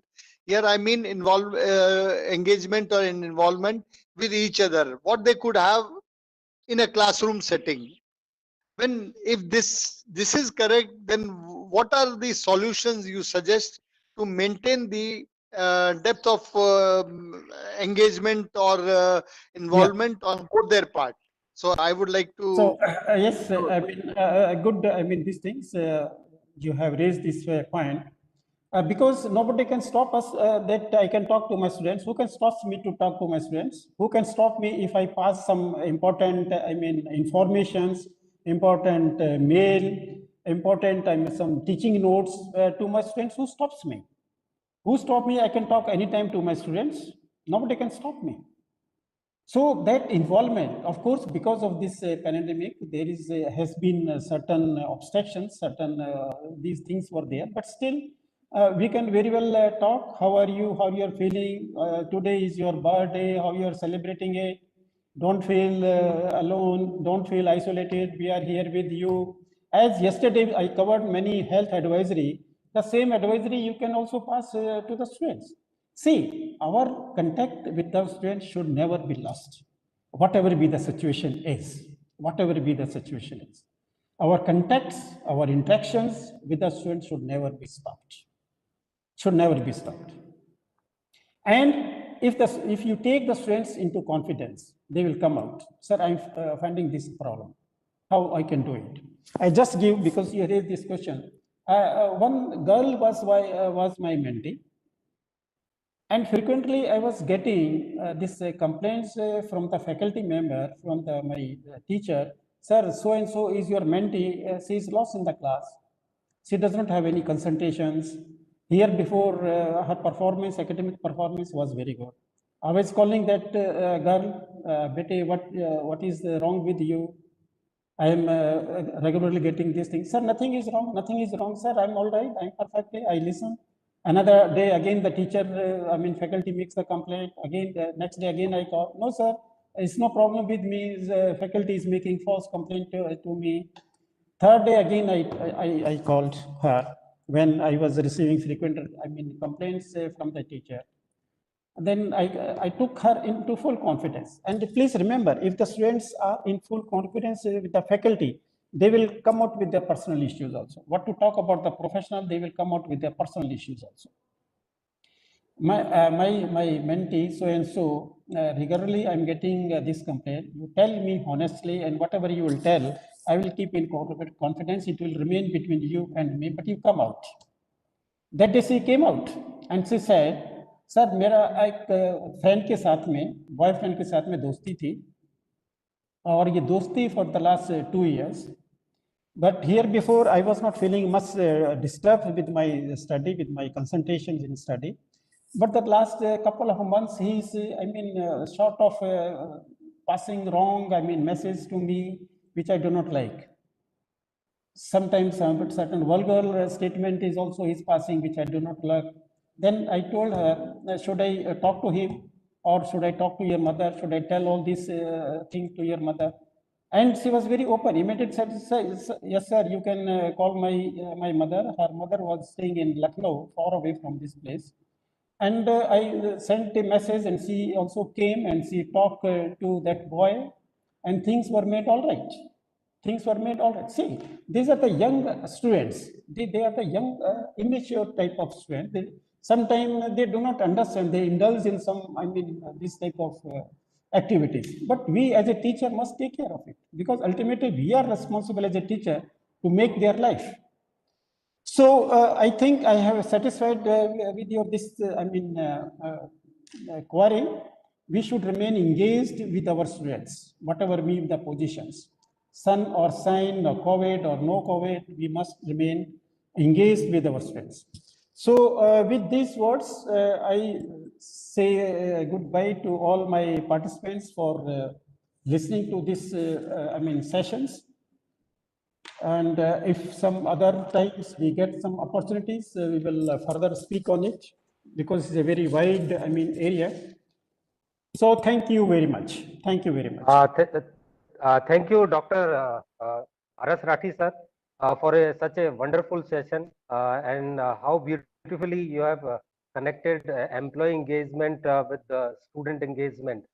So, and how we can engage the student by providing them the working relationship, and the by using the participative management, and how we can inculcate the leadership quality in the among the student, and we should provide the career development opportunity to the student also, and the main emphasis should be on the communication skill. So sir, thanks for such a wonderful session, and we hope that again in future also will get the opportunity to listen from you. Thank you very much, sir. Thank you. And over to you, Dr. Rathi, for validatory session. So we'll move on the next session. So over to you, Dr. Rathi, sir. Yes, sir. Thank you, Professor Naveen. We will take this today's proceeding to the further stage, which is a validatory sessions, a concluding ceremony.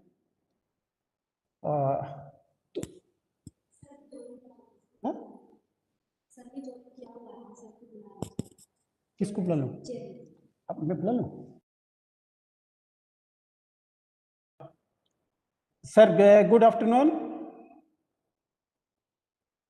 Very good afternoon, sir.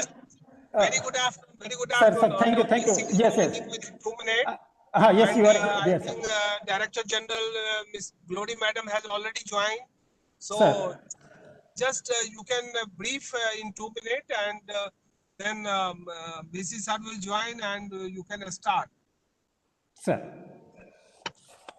So,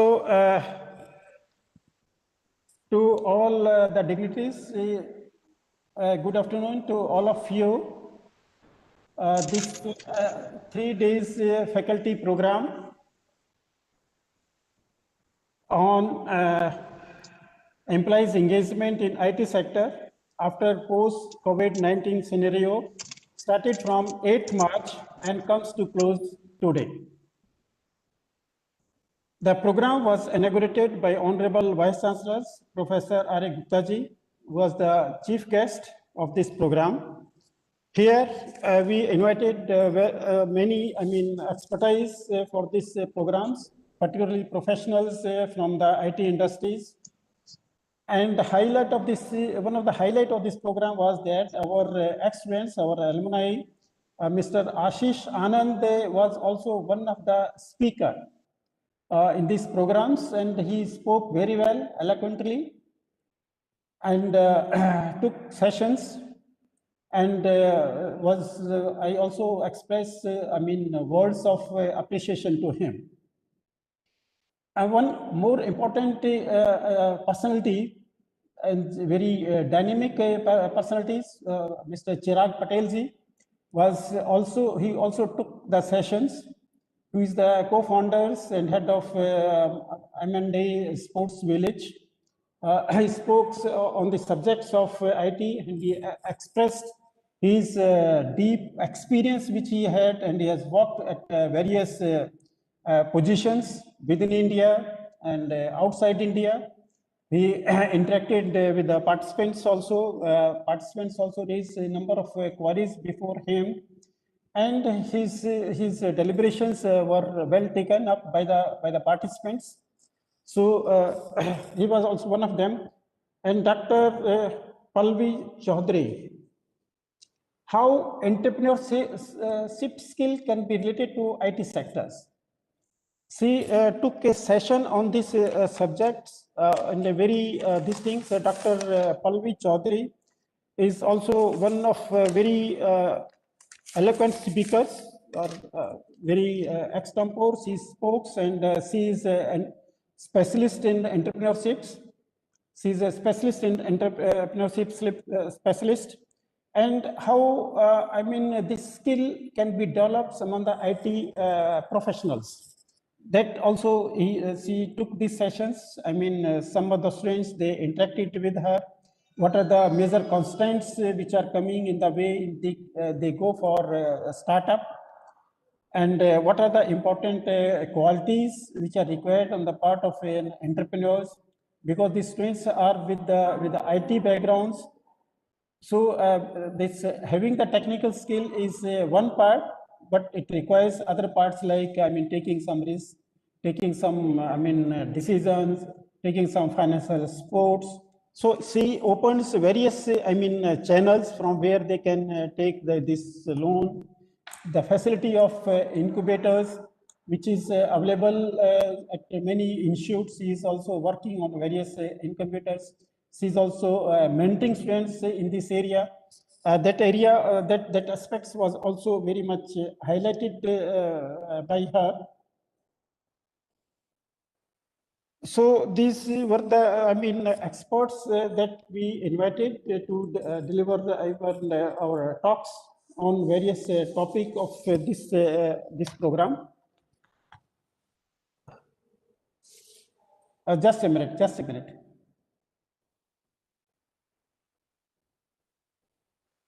Professor Dwivedi, good afternoon. Good to see you. Professor Dwivedi, can you hear me? Yeah. Yes. Good to see you here. So nice of you, because your efforts were also because all through you have been coordinating. Yes, good afternoon, madam. Yes, good afternoon. Namaskar, madam. Namaskar, Good afternoon, namaskar, Daddy. and welcome once again to Namaskar, Shankar sir. family. Namaskar. Namaskar. Yes. नमस्कार Dwivedi ji, AK Dwivedi ji, नमस्कार. नमस्कार जी, नमस्कार sir. आपका ही baby है, आपके द्वारा संचालित है, आपके द्वारा आयोजित है, और आपको ही बहुत बहुत शुभकामना, बहुत बहुत बधाई. बहुत ही शानदार तरीका से हुआ. शंकरा और बिल्कुल सर, हमारा ये प्रोग्राम बिल्कुल दोनों ने मिलके, मतलब दुनिया के कोने कोने से हमने इकट्ठा किया स्पीकर को, और पार्टिसिपेंट ने भी काफी सपोर्ट दिया. बिल्कुल सर. और कैसे हैं सर आप? बिल्कुल ठीक हूँ. मैं अभी कुंभकोणम में था. शंकराचार्य जी का कल जन्मदिन था. अच्छा. तो बस तो अभी क्या ऑन द वे हैं आप, जर्नी में? हाँ, जर्नी में हूँ. एयरपोर्ट पहुंच रहा हूँ 2 मिनट में चेन्नई, और फिर जयपुर आ रहा हूँ. हाँ, वो मुझे लग रहा था कि ट्रेवल कर रहे हैं आप. जी. लेकिन आपका आदेश था ना, इसीलिए हाजिर हो गया। नहीं नहीं सर, बहुत बढ़िया, ऐसे तो मोटिवेशन मिलता है। वीसी सर भी आ गए। Good afternoon sir. Sir good afternoon, sir good afternoon. या नमस्कार नमस्कार नमस्कार नमस्कार नमस्कार। बहुत बहुत स्वागत है वीसी साहब आपके वीसी सर आने ने से। ज्वाइन कर लिया। Good afternoon sir. लगता है कि कॉन्फ्रेंस में बसंत आ जाता है। मैडम बैठी हुई हैं डायरेक्टर जनरल। उनका मैसेज है ये पास। हम तो संक्रा में बेसिकली संक्रा में कुछ आयोजन हो और मैडम दीजी सुनो, नहीं रहे, ऐसा हो ही नहीं सकता। इसका मिस कॉल आया मेरे पास। जी राठी सर, सर सर जल्दी सर शुरू करिए, जल्दी शुरू करिए। सर वीसी साहब को भी जाना है जल्दी। yes sir, good afternoon to all the dignitaries. And now, because sir, you are also traveling, first of all, I just convey to you that you welcome the dignitaries thank you very with much. your kind words. With your kind words. Thank you. Yes, Yeah. sir. बहुत बहुत आभार।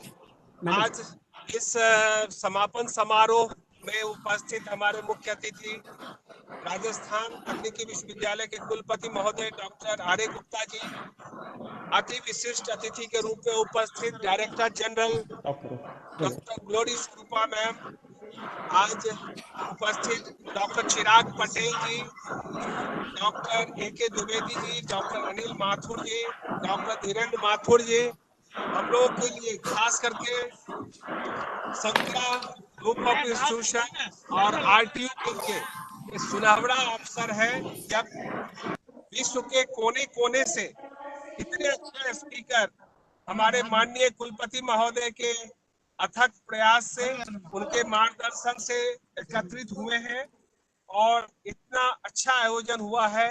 कुलपति महोदय, आपकी कितनी भी प्रशंसा किया जाए ये कम है। जोड़ी मैडम जो एमएसएमई के महानिदेशिका हैं, आपने देखा है कुलपति महोदय कि आरटीयू और शंकरा के लिए हर समय ये उपस्थित रहती हैं। डॉक्टर चिराग पटेल जो लंदन स्कूल ऑफ मैनेजमेंट के प्रोफेसर रह चुके हैं और आज इंटरनेशनल अनेकों ऑर्गेनाइजेशन से वो संबंध रखते हैं, और जब भी शंकरा ने कभी भी किसी तरह का आयोजन किया, डॉक्टर चिराग पटेल लंदन से शंकरा आते रहे हैं। आज भी उपस्थित हुए, उनका बहुत अच्छा लेक्चर हुआ, मैं उनका भी स्वागत करता हूं। डॉक्टर पल्लवी चौधरी, जिनका की कहते हैं ना, उम्र को अक्ल से रिश्ता हो जरूरी तो नहीं, बाल कपड़ों की तरह धूप में पक सकते हैं, जगमगाने नमई तारा सितारों से कहो, जहां हो आरटीयू के कुलपति आर ए गुप्ता जी तो जर्रे भी चमक सकते हैं, जर्रे भी चमक सकते हैं। तो जहां आप हैं, इतने अच्छे वक्ता सब आए हैं और हमारे पार्टिसिपेंट को इतना लाभान्वित किया है, इसके लिए पूरे आरटीयू परिवार को, पूरे शंकरा परिवार को, सबको मैं साधुवाद देता हूं, बधाई देता हूं। और आगे इसी तरह का आयोजन होगा। अभी अभी ग्लोबल हैकाथॉन है, जिसका शुभारंभ हमारे माननीय कुलाधिपति महोदय श्री कलराज मिश्रा जी के करकमलों द्वारा होगा। अनेकों शिक्षाविद, नेतागण, टेक्नोक्रेट, ब्यूरोक्रेट सभी की उपस्थिति होगी। तो हम चाहते हैं इसी तरह का आयोजन आरटीयू के सानिध्य में, उनके मार्गदर्शन में होता रहे और हम सब इसी तरह की सफलता की सीढ़ी को चढ़ते रहे। एक बार फिर पूरे आरटीयू परिवार को, विशेषकर हम अपने कुलपति महोदय प्रोफेसर आर ए गुप्ता जी का, डॉक्टर अनिल माथुर जी का, डॉक्टर धीरेन्द्र माथुर जी का, डॉक्टर ए के द्विवेदी जी का एवं अन्य सभी सहयोगी, फिर आरटीयू संकरा परिवार के प्रोफेसर आशुतोष मिश्रा, डॉक्टर रणवीर राठी जी, प्रोफेसर एस एन कुट्टी, डॉक्टर नवीन शर्मा जी, डॉक्टर सुनीता जोशी जी एवं सभी शिक्षकों को बहुत बहुत बधाई देता हूं। कुलपति महोदय, आपने जहां कहीं भी शंकरा को याद किया है, शंकरा उस पर खरा उतरा है और पिछले कुछ महीनों में ही हमने 7 वर्कशॉप करा दिया है, जो अपने आप में एक मिसाल है। और आज इसका भी समापन इतने अच्छी तरीके से हो रहा है। मैं आपकी भूरी भूरी प्रशंसा करता हूं एवं उम्मीद करता हूं कि शंकरा ग्लोबल हैकाथॉन भी आरटीयू के आशीर्वाद से, आरटीयू के मार्गदर्शन में बहुत ही अच्छी तरह से होगा। इन्हीं शब्दों के साथ प्रेस, मीडिया, उपस्थित सभी अधिकारी, उपस्थित सभी स्कॉलर, उपस्थित सभी पार्टिसिपेंट का मैं बहुत बहुत स्वागत करता हूं। Thanks a lot, sir. Before I take the proceeding of this ceremony further, I just want to give a brief of this workshop so that all our respected dignitaries, they know what we had done during this 3 days workshop. Sir, 3 days faculty development program on employees engagement in IT sector after post-COVID-19 scenario started from 8th March and comes to close today. The program was inaugurated by Honorable Vice Chancellor, Professor R.K. Gupta ji, who was the chief guest. In the inaugural address, Professor R.A. Gupta ji conveyed the relevance of the program.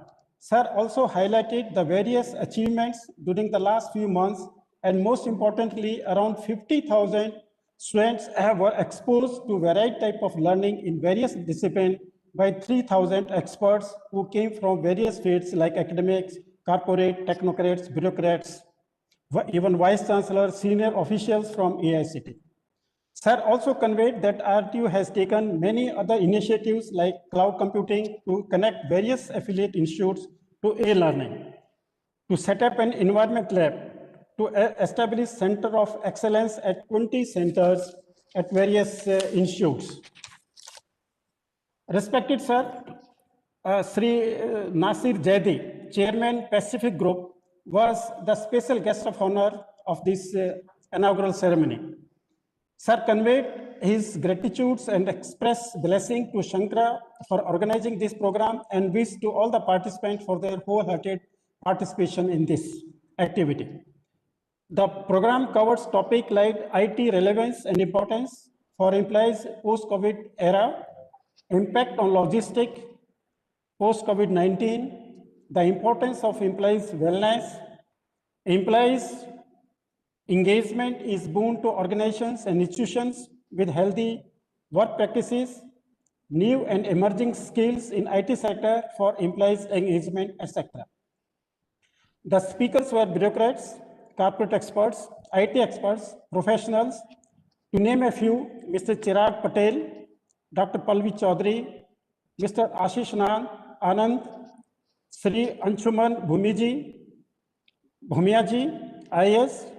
Shankara feel proud that one of our ex-students from our institutes, Mr. Ashish Anand, addressed the participants, and the feedback of his delivery has been rated excellent by the participants. Now, what remains the learning outcomes for conducting this workshop? What we learned, what our participants learned about it. Employment engagement is direct proportional to profit of the organizations. Similarly, students engage in their study, blended with good human values, lead to upgrade the image of the institution where they study. Second, study shows that the profitability of the IT companies has not been affected adversely after post-COVID-19 due to healthy work practices followed by these companies to keep their employees engaged who are working from home and even at remote places. Next, the programs gave a direction that every challenge can be transferred into opportunity with keeping clear vision on the part of the organization. Similarly, high words of appreciation to the leader of Rajasthan Technical University, Professor R.A. Gupta ji and his teammates for exposing a mammoth number of students, faculty members, research scholars to various programs, workshops, lectures during the past few months. Thank you, one and all. Now I request Professor Dwivedi sir to speak a few words on these occasions, because your efforts can never be forgotten. You put a lot of efforts. Your concerted efforts cannot be are kept on the records. We appreciate your efforts. So I just invite you to speak a few words on this occasion. Over to you, sir. Okay, good afternoon, one and all. Am I audible? Yes, sir, you are audible. Okay, good afternoon, one and all. Honorable Vice Chancellor of RTU, Professor Rahul Gupta, sir.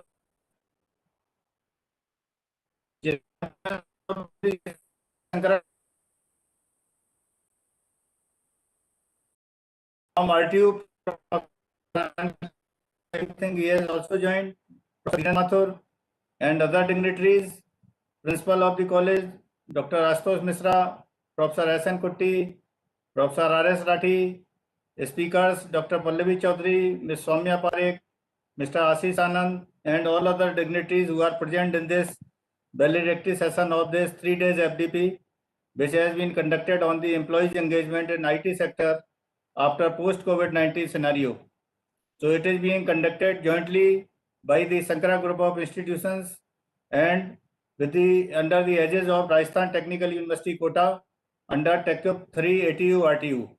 So this faculty development program was basically aiming at assessing the employment level in IT industries in India.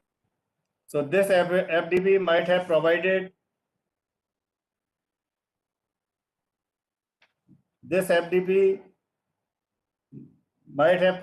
insight the information for the IT professionals about the employees engagement in the field of human services.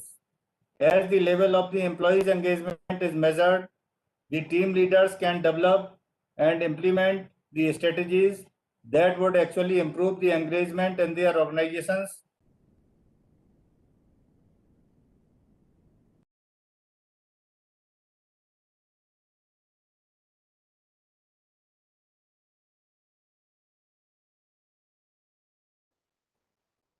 Sir, your voice is not coming. Using the current level of the employees engagement in the IT industry after the post-COVID-19 scenario. The other one was to examine the cumulative and the casualty factors for the engagement also. Then to assess the impact of the demographic profile of the employee on their engagement.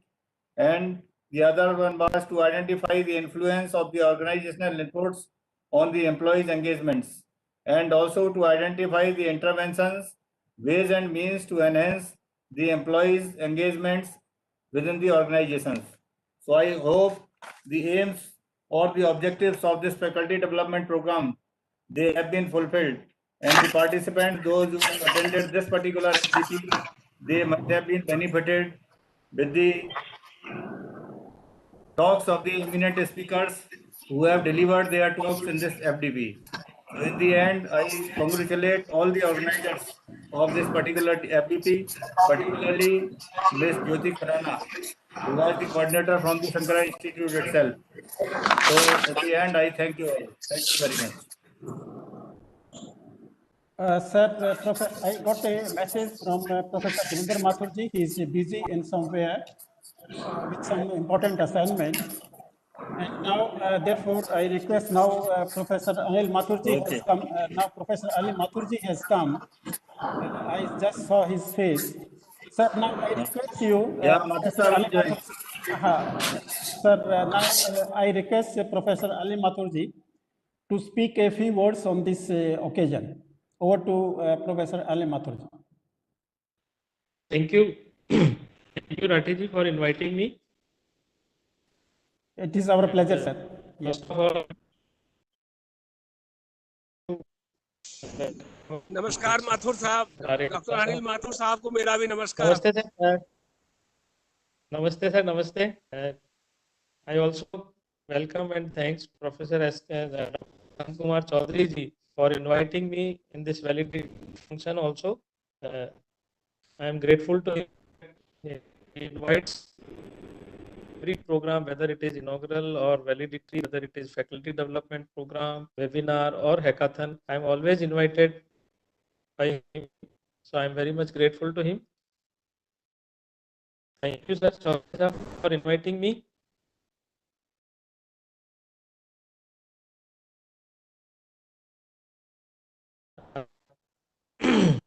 Then we have our RTU coordinator, TechUp coordinator, ATU, Professor Dhirendra Mathurji. Then Professor A.K. Dwivedi, my friend and the coordinator of this Ashutosh Mishra ji, then Madam Director General MSME. Thank you, Madam. So I welcome all, and I am thankful to the organization. And as you know that I was also invited in the inaugural function of this, and Professor Dr. Chaudhary ji has informed that number of guest speakers like IPS, IAS, Director, and many other senior persons were invited for the talk in this event.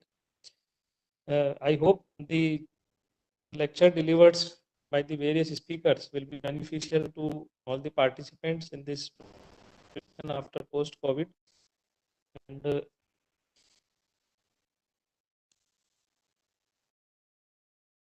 And that the Shankara Institute will continue such type of programs for the benefit of students, for the benefit of faculty, and under the leadership of our Honorable Vice Chancellor, we are organizing number of such activities under TechU. And as I have told in inauguration also that we have conducted around 350 short course faculty development program or webinars, and probably we have conducted 9 or 10 hackathons. And next hackathon will be in Shankara Institute from 19th to 20th March. It is an hackathon, and our governor, Sri Kalraj Mishra ji, will be the chief guest in the inaugural function. So it is a great achievement and for Shankara Institute and for RTU also. So once again, I thank the organizers to invite me in this validity. Thank you very much. Thanks a lot, sir. Now I invite Madam Galori, is the Director General, National Institute of MSME, Government of India. Madam, you can also shower your words of wisdoms to all of us because you have got some engagement immediately. So you can speak. I invite you to address the gathering. Namaskar. Thank you very much, Chirati sir. Dr. Santakumar Chaudhary sir, Chairman and President of Shankara Group of Institutions, Honorable Vice Chancellor, RTU, Professor Arya Gupta, and Professor Anil K. Mathur, and eminent dignitaries on this platform, and resource persons, and Shankara family members, professors, ladies and gentlemen. Very good afternoon to all of you, and greetings from National Institute for MSME, Ministry of MSME, Government of India, Hyderabad. It's again, great pleasure and honor to be part of this valedictory session on a faculty development program sponsored by RTU. I think Shankara is in forefront in conducting the programs under TechWhip, sponsored by RTU, long duration programs and short duration programs. It is very happy to note, and I appreciate all the efforts of Shankara Group of Institutions, making use of every opportunity and disseminating the knowledge and information, not only to their own faculty members, but faculty spread across pan-India. Time to time, I think I have attended many programs, and I was fortunate enough to take some sessions. They have given me a great opportunity, and today I'm very much happy to be part of this. My compliments and congratulations to Shankara for raising to the occasion, and what we are doing exactly now, online program, though we are situated and located in different places, but through this online platform, we are together, and we are disseminating a lot of good information, especially IT sector. I think the program objective was, to give a lot of inputs on IT sector to the employees. I strongly believe in this concept. The technology, we should adopt the latest technologies. Now we are in industry 4.0, so that is nothing but automation and future skills, smart skills, and we say digital skills. It should be part and parcel of every institution, not only academic institution, but other organizations, because this IT, by reducing the travel, with minimizing the resources, we can have the best training programs, sessions, and we can have good exchange of information and knowledge, and across the globe, not only in India, among the states, but across the globe. I'm very happy to share that very recently we had one international alumni program, because every year we conduct international executive program sponsored by Ministry of External Affairs. We thought we should reach our international participants during this COVID time, and we reached so far we have served 143 nations, and we have written to all the nations. Out of that, 96 nations have responded, and we had a meeting, online meeting, with 96 executives from 96 nations. So this IT intervention is very important for us. Of course, COVID has taught us, though it is a very bad experience, we had a lot of difficulties, but it has taught us, and we have all uplifted ourselves, upgraded ourselves, and we are doing many things on this online platform, learning from each other and improving ourselves, and we are expanding. Our network is growing. So for that, we are all happy, and all the more faculty members are equipped. I believe their capacity is built, and I'm also happy to share that on December 9th, Honorable Union Minister for MSME, he has launched a logo called Digital Saksham. So everything to be on digital in India. We are lagging behind compared to small countries in Asia and other nations in Europe and America. This digital mode of functioning is very important for us, not only in health sector, in academics, and we are a executive arm of Ministry of MSME for capacity building or for research. Now we started doing a lot of research online, like we are sharing Google Forms with the stakeholders, with the respondents, and we are collecting the information. We are converting that into Excel, then analyzing the data, then report generation and submitting to the ministry and government. So that's what we have been doing. So this digital mode of operating the things in day-to-day life, it is very important for us. The digital Saksham logo launched by the Honorable Union Minister is envisaged to impart digital literary skills and digital financial literacy skills to all the MSME stakeholders. And I'm proud to share that NIMSME is the knowledge partner with CII for this project. So that's how all the educational institutions should find out the need to impart the knowledge and impart the education modules, or your sessions, or your assignments and your feedback mechanism, your internships, your research, small research reports, everything, and including the publication of papers. All these things should be now transformed to digital mode. So that's how we can progress, and we can be on par with other nations, other developing nations or developed nations, and we can improve our ranking index in global digital literacy list, and we can contribute for development of our nation, and most importantly, our society and our stakeholders.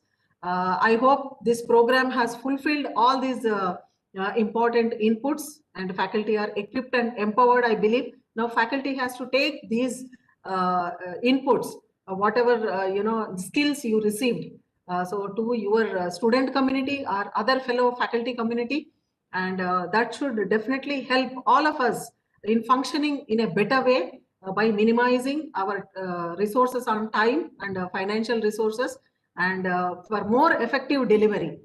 So that's how I feel this program is very useful and very fruitful for all of us. And I look forward for more these kind of programs from TechWhip, sponsored by RTU Kota, and more institutions, universities should take up, should come out with these kind of innovative ideas in imparting the skills and knowledge to the faculty community to go online, to be on digital, to be all soft-based skills. This is very important for us. Once again, I express my thankfulness to the chairman sir and all the family of Shankara Group for providing me an opportunity to be part of this program and to share a few thoughts with you all. And thank you very much. And I wish the faculty community present in this platform all the very best, and to share this information to everybody so that it is multiplied. These skills are multiplied. Thank you very much. Thanks to all of you.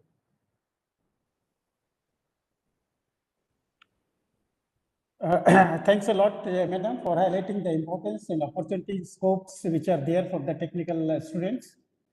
Now, finally, I request our Honorable Vice Chancellor, Sir, Professor R.A. Gupta ji, to speak words of his blessings, words of his wisdom to all the participants who are eagerly waiting for your address. Over to you, sir. Thank you, Rathi Saab. Thank you very much. First of all, I want to thanks to Madam Gloria Swarupa because she is very important for us. MSME, Ministry of basically mini and small medium enterprises. We want to work with MSME actually, and Madam can support us. मैं ये कहना चाहता हूँ madam कि basically in any academic institute we are doing lot of academics, faculty development program we are doing, hackathon we are doing, we have connected our so many students, but research is very, very important. Basically research is a skill to map outside the world actually. Academics means we are doing so many things, student admission भी ले रहे हैं, pass भी ले रहे हैं, लेकिन if you want to map yourself with the institute of repute, the only scale is the research. So now the next step RTU is going to take is basically research.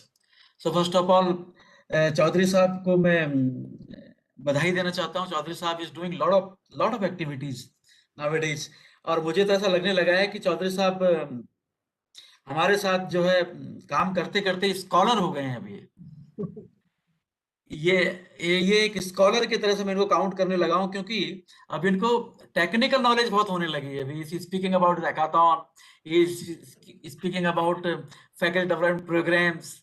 So he is more a technocrat, technical person than businessman. So this is good sign for us that our institutes. DC साहब, मैं disturb कर रहा हूँ गुस्ताखी लिए madam. मैं कहता हूँ कि हमारे शास्त्र में कहा है सत्संगे गुना दोषा, सत्संग से गुण होता है और दोष होता है. आप जैसे स्कॉलर, मैडम जैसे स्कॉलर सबके सत्संग में रहते रहते कुछ तो उसका असर होगा ना, तो थोड़ा मैं भी सीखने लगा हूँ. बहुत बहुत आभार. तो एक्चुअली में हमारा जो मकसद है मैडम, तो इसको बहुत अप्रिशिएट करेंगे. हमारा जो मकसद है वो ये है कि हमारे चेयरमैन जो हैं अब स्कॉलर बन जाएं. तो जैसे चेयरमैन स्कॉलर बनते हैं, इंस्टीट्यूट का डेवलपमेंट ऑटोमेटिकली बहुत ऊपर जाता है और हमारा वर्क कम हो जाता है.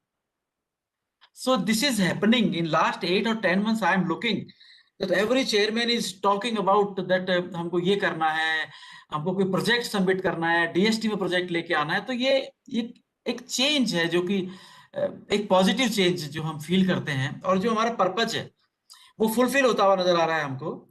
इसमें बहुत अच्छे से स्पीकर्स चौधरी साहब ने बुलाए, और उसमें सबसे इंपॉर्टेंट ये था कि सोसाइटी. मैडम, हम जो भी काम करते हैं, जो भी हम इंजीनियर बनाते हैं, जो भी टेक्नोक्रेट बनाते हैं, उसको सोसाइटी में ही जाके एक्चुअली में सर्व करना होता है. और सोसाइटी में हमारे इंजीनियर्स में इतना गैप है कि सभी जगह ट्रेनिंग होती है, हमारे टीचिंग में ट्रेनिंग बिल्कुल नहीं होती. आज डिग्री करते हैं, कल क्लास में खड़ा करते हैं पढ़ाने के लिए टीचर. तो यहाँ पे ट्रेनिंग बहुत जरूरी है. और ये जो फील्ड से आज जितने ऑफिसर्स हैं, IAS ऑफिसर्स हैं, IPS हैं, और MSME से आप आए हैं, तो ये जो फीडबैक हमारे स्टूडेंट्स को मिल रहा है डायरेक्टली कि उनको क्या करना चाहिए सोसाइटी में जाकर के, वो लर्निंग डायरेक्ट हो रही है. तो ये इसी के लिए मैं चौधरी साहब को, सभी इंस्टीट्यूट्स को एक्चुअली मैं बधाई देना चाहता हूं, कि बल्कि थैंक्स भी देना चाहता हूं, क्योंकि RTU को काम ये लोग कर रहे हैं कि इन लोगों ने सबको कनेक्ट किया. और not only speakers from India, outside India. अभी बता रहे थे कि यूके से कोई स्पीकर चौधरी साहब ने बुलाए हुए थे, यूके से स्पीकर आ रहे हैं, US से स्पीकर आ रहे हैं. और प्रोफेसर चिराग पटेल चिराग पटेल, यस, चिराग पटेल का भी नाम लिया आपने, वो यूके से हैं शायद। हाँ, यूके बेस्ड है। यूके बेस्ड हैं। तो इस तरह के लोगों का जब, तो आप देखें ना कि ये जो एक्सपोजर है, ये एक्सपोजर अदरवाइज बहुत डिफिकल्ट था, बहुत मुश्किल था। तो ये एक्सपोजर हमारा अभी होने लगा है। उसके अलावा शंकरा ग्रुप से जैसे SN कुट्टी साहब हैं, मैं एक्चुअली में SN कुट्टी साहब को बोलता हूँ, बेसिकली किसी भी मकान का जो नींव जो होती है उसमें एक पत्थर लगता है, सारा मकान उस पर खड़ा रहता है लेकिन वो दिखता नहीं है। तो कुट्टी साहब ऐसे ही व्यक्ति हैं कि वो शंकरा के लिए बिल्कुल ऐसे ही काम करते हैं, रूट में काम करने वाले लोग हैं। आशुतोष मिश्रा जी हैं, और सुनीता जोशी मैडम, मैं देखता हूँ कि जब भी किसी फंक्शन में जाते हैं, I found him everywhere, she is racing, यहाँ जा रही है वहां जा रही है। ये लोग हैं, इनकी वजह से सिस्टम बेसिकली डेवलप हो रहे हैं। RTO में आप देखिए प्रोफेसर अनिल माथुर हैं, मैं RTO का नाम सबसे लास्ट में ले रहा हूँ बेसिकली, क्योंकि जो घर के लोग होते हैं उनको बाद में ही याद किया जाता है। अनिल माथुर साहब, धीरेन्द्र माथुर, द्विवेदी, और सुनेजा जी हमारे जो प्रोफेसर डीन हैं, वो NEP पे, न्यू एजुकेशन पॉलिसी पे इतना काम कर रहे हैं कि मैं 1-2 वर्कशॉप करवाऊंगा उनकी आपकी। उसके अलावा उन्होंने NBA चेयरमैन को बुलाया। मैडम, NBA चेयरमैन, NBA हमारे लिए बहुत इंपॉर्टेंट होता है, और NBA चेयरमैन की भी और मेंबर सेक्रेटरी की भी हमने 4 वर्कशॉप करवा दी। हमारे फैकल्टी को ये मालूम चलना चाहिए कि NBA के क्या पैरामीटर्स हैं, किस तरह से आगे जाना है। तो उनकी हमने मीटिंग्स करवाई। AICTE चेयरमैन की हमने 2-3 टॉक उनकी करवाई है। तो लोगों को ये लगने लगा कि ये हमारे अप्रोच में है। पहले ये लगता था कि AICTE चेयरमैन का मतलब कोई बहुत बड़े आदमी है, उनसे कैसे बात करेंगे। कभी कभी तो उनको हम पहचानते ही नहीं थे, जब अगर सामने आ गए तो। अब हर आदमी को उनकी शक्ल मालूम है। ये हमने किया है। आज MSME में कोई अगर जाए तो एकदम मैडम को कहेंगे, मैडम आप तो हमारे पास आए थे उस टाइम पे, काइंडली हमारा काम कर दीजिए। हमने लोगों के इतना नजदीक ला दिया है, ये काम हमने किया है। तो ये एक बहुत अच्छा प्लेटफॉर्म हमारे को मिला है। और अभी इसमें उनको भी बुलाया आपने, पल्लवी चौधरी जी को बुलाया, उनकी सुबह टॉक थी और वो RTO के साथ टॉक थी। उनका इतना गजब का, जो यंग लोगों का जो बेसिकली नॉलेज है वो मिलना बहुत जरूरी है, और वो हमको मिल रहा है। और हमने इसको बेसिकली RTO ने भी इस चीज को रियलाइज किया है कि जो नए जो हमारे एक्सपर्ट्स हैं उनको बुलाया जाए। उनकी नॉलेज बहुत जबरदस्त होती है। आपको बताऊं मैडम कि हमारे मोबाइल से हमारे 8 साल का बच्चा जो प्ले करता है वो हमें नहीं आता। तो ये बच्चे इतना प्ले करते हैं मोबाइल पे, मतलब कहने का ये है कि इसको भी हमें कंसिडर करना चाहिए। हम कभी कभी सोचते हैं कि इस जनरेशन को बाद में बात करेंगे, नहीं, इसको सबसे पहले बात करें। इनके नॉलेज का कोई मतलब कोई अंदाजा नहीं है कितनी नॉलेज इनको है। और हमारे पास तो इतनी यंग जनरेशन है। हमारा मिरर जो है, एक्चुअली में आपने देखा होगा टीचिंग फैकल्टी में आप कभी भी किसी को ओल्ड नहीं पाएंगे, क्योंकि हमारा मिरर जो है वो 20 इयर्स का स्टूडेंट है, और हम उसको 24 घंटे उसी को देखते हैं। कभी 20-25 से ऊपर जाता ही नहीं है, 22 से ऊपर जाता ही नहीं है, क्योंकि अगले साल नया स्टूडेंट आता है। तो हमको कभी लगता ही नहीं कि हम बड़े हो गए हैं। ये हमारे प्रोफेशन की ब्यूटी है, और इसलिए हम लोग बहुत एंथुजियास्टिक होकर काम करते हैं। So I am really very thankful Chaudhary sahab. मैं एक्चुअली में एक दूसरे प्रोग्राम में था, पर चौधरी साहब ने कहा कि नहीं 5 मिनट तो आना ही है, तो मैं इसलिए टाइम निकाल के आया। बट ये एक बहुत अच्छी बात रही कि मैडम से मुलाकात होगी। मैडम, हमारे साथ आपको MOU करना है, और मैं बहुत जल्दी उस पर काम करूंगा। आपके रिसोर्स को हमको RTO में यूटिलाइज करना है, ये बहुत जरूरी है हमारे लिए। So thank you very much Rathi साहब, आपने बुलाया, थैंक्स अ लॉट। और मैं सबको बधाई दूंगा, और पार्टिसिपेंट्स को स्पेशली मैं ये जानता हूं कि उनको बहुत नॉलेज इससे मिली होगी। और इस तरह के प्रोग्राम सभी हैकाथॉन हम कराने वाले हैं शंकरा में, इसी महीने में कराएंगे 19-20 में। और कितने एक्सपर्ट्स उसमें हमारे महामहिम आएंगे उसमें, और महामहिम के टॉक आप मैडम को बुलाइए चौधरी साहब उसमें। आप देखिए महामहिम। Yeah, sir. Honorable Governor was earlier our Union Minister. I happened to hear to him. Yeah, he's a very inspiring and motivating orator. नहीं, वो टेक्निकली इतने साउंड है। मैं उनसे मिला था तो मैंने कहा कि सर आप टेक्निकली इतनी नॉलेज आपको है, तो वो कहते हैं कि भाई आप लोगों के साथ रह के हमको मिलती है नॉलेज। बट वो बहुत अच्छा, मतलब उनका नॉलेज भी है और बहुत मोटिवेट करते हैं और इंटरेस्ट लेते हैं, तो उनको सुनने को मिलेगा। आप जरूर आइए। Thank you very much Chaudhary sahab, thanks a lot for inviting me, thank you very much, thank you.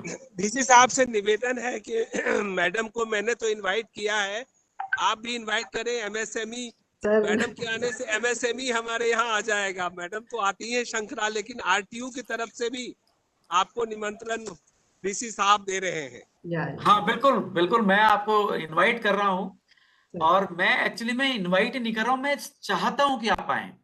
Sir, we are there on आपके 19th. आने, We will या meet. Yeah. Thank you very much, thank Thank you you. Sir, please permit me to leave the meeting. I have another meeting. So Yeah. thank you very much. Yes, madam. Yes, madam. Thank you. Thanks a lot, sir, for your inspiring words. Now, I just request the dignitaries, our Vice Chancellor first, and Professor Anil K. Mathurji, Professor Dwivedi, just wait a minute, just a couple of minutes, some memento will be there. Shankara Institute of Technology, they want to honor each one of you with the token of remembrance.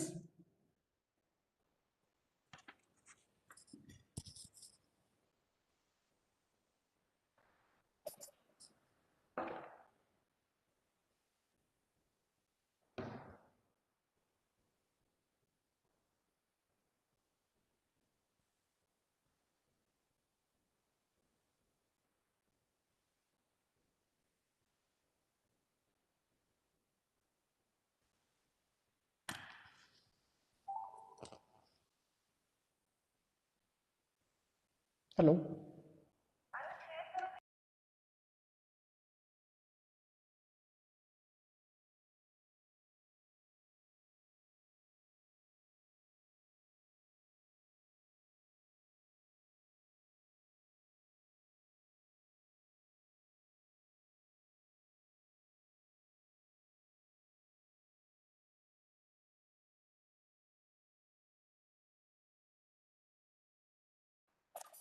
Thank you very much for this wonderful memento. Thank you.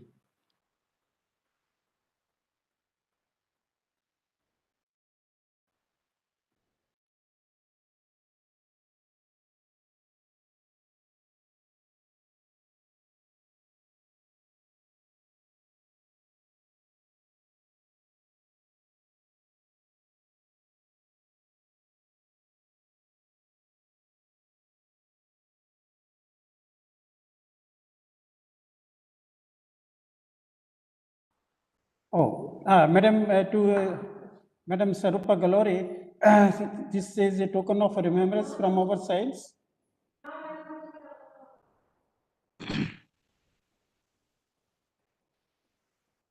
Now, Professor Chirag Patel, a memento from Shankara Institute of Technology for your well-informative talks. Professor Anil K. Mathur.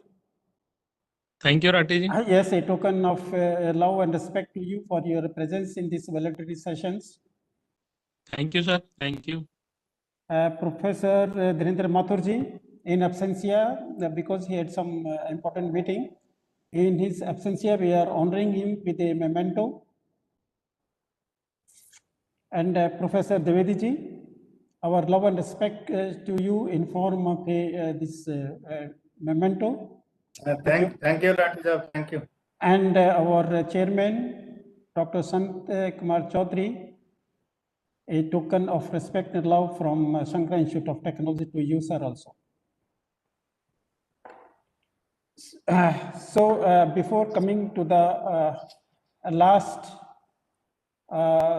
ceremony of these events, now I request Professor Kuti to express his vote of thanks to all the participants, to the dignitaries. Over to Professor Kuti.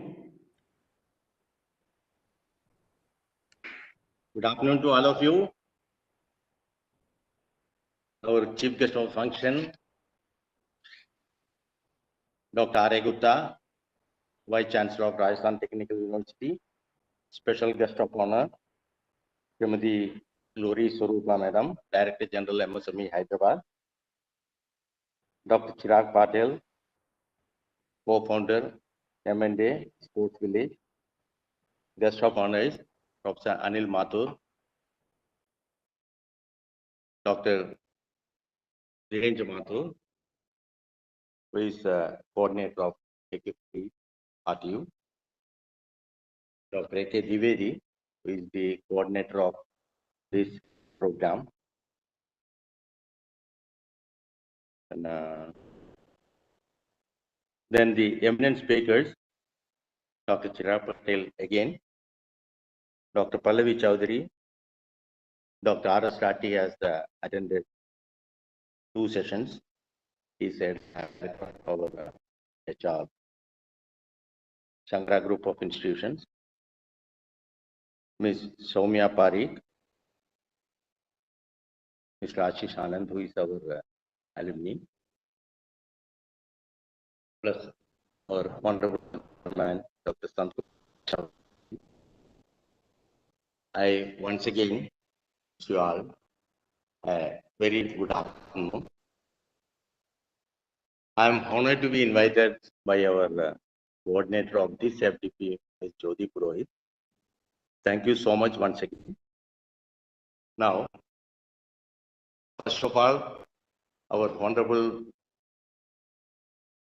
Vice Chancellor, Dr. Arya Gupta, he has so much appreciation with the Shankara Group.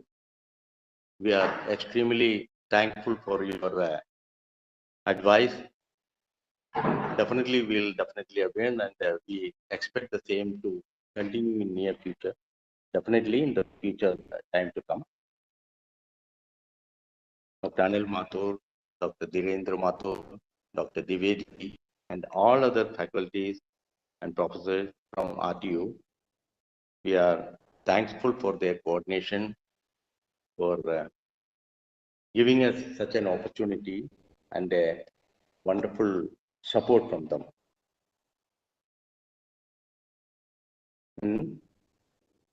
Coming to our faculties, all the head of the department, and Dr. Ratty ji, Dr. Ashutosh Misra, Principal of Shankara Institute of Technology, Dr. Sunita Joshi, Madam, Principal of Shankara College of Education, Professor Naveen Sharma, who is the Chief Coordinator for all the head of the department, and our young coordinators who has been organizing all this type of development program for the last couple of 2 months.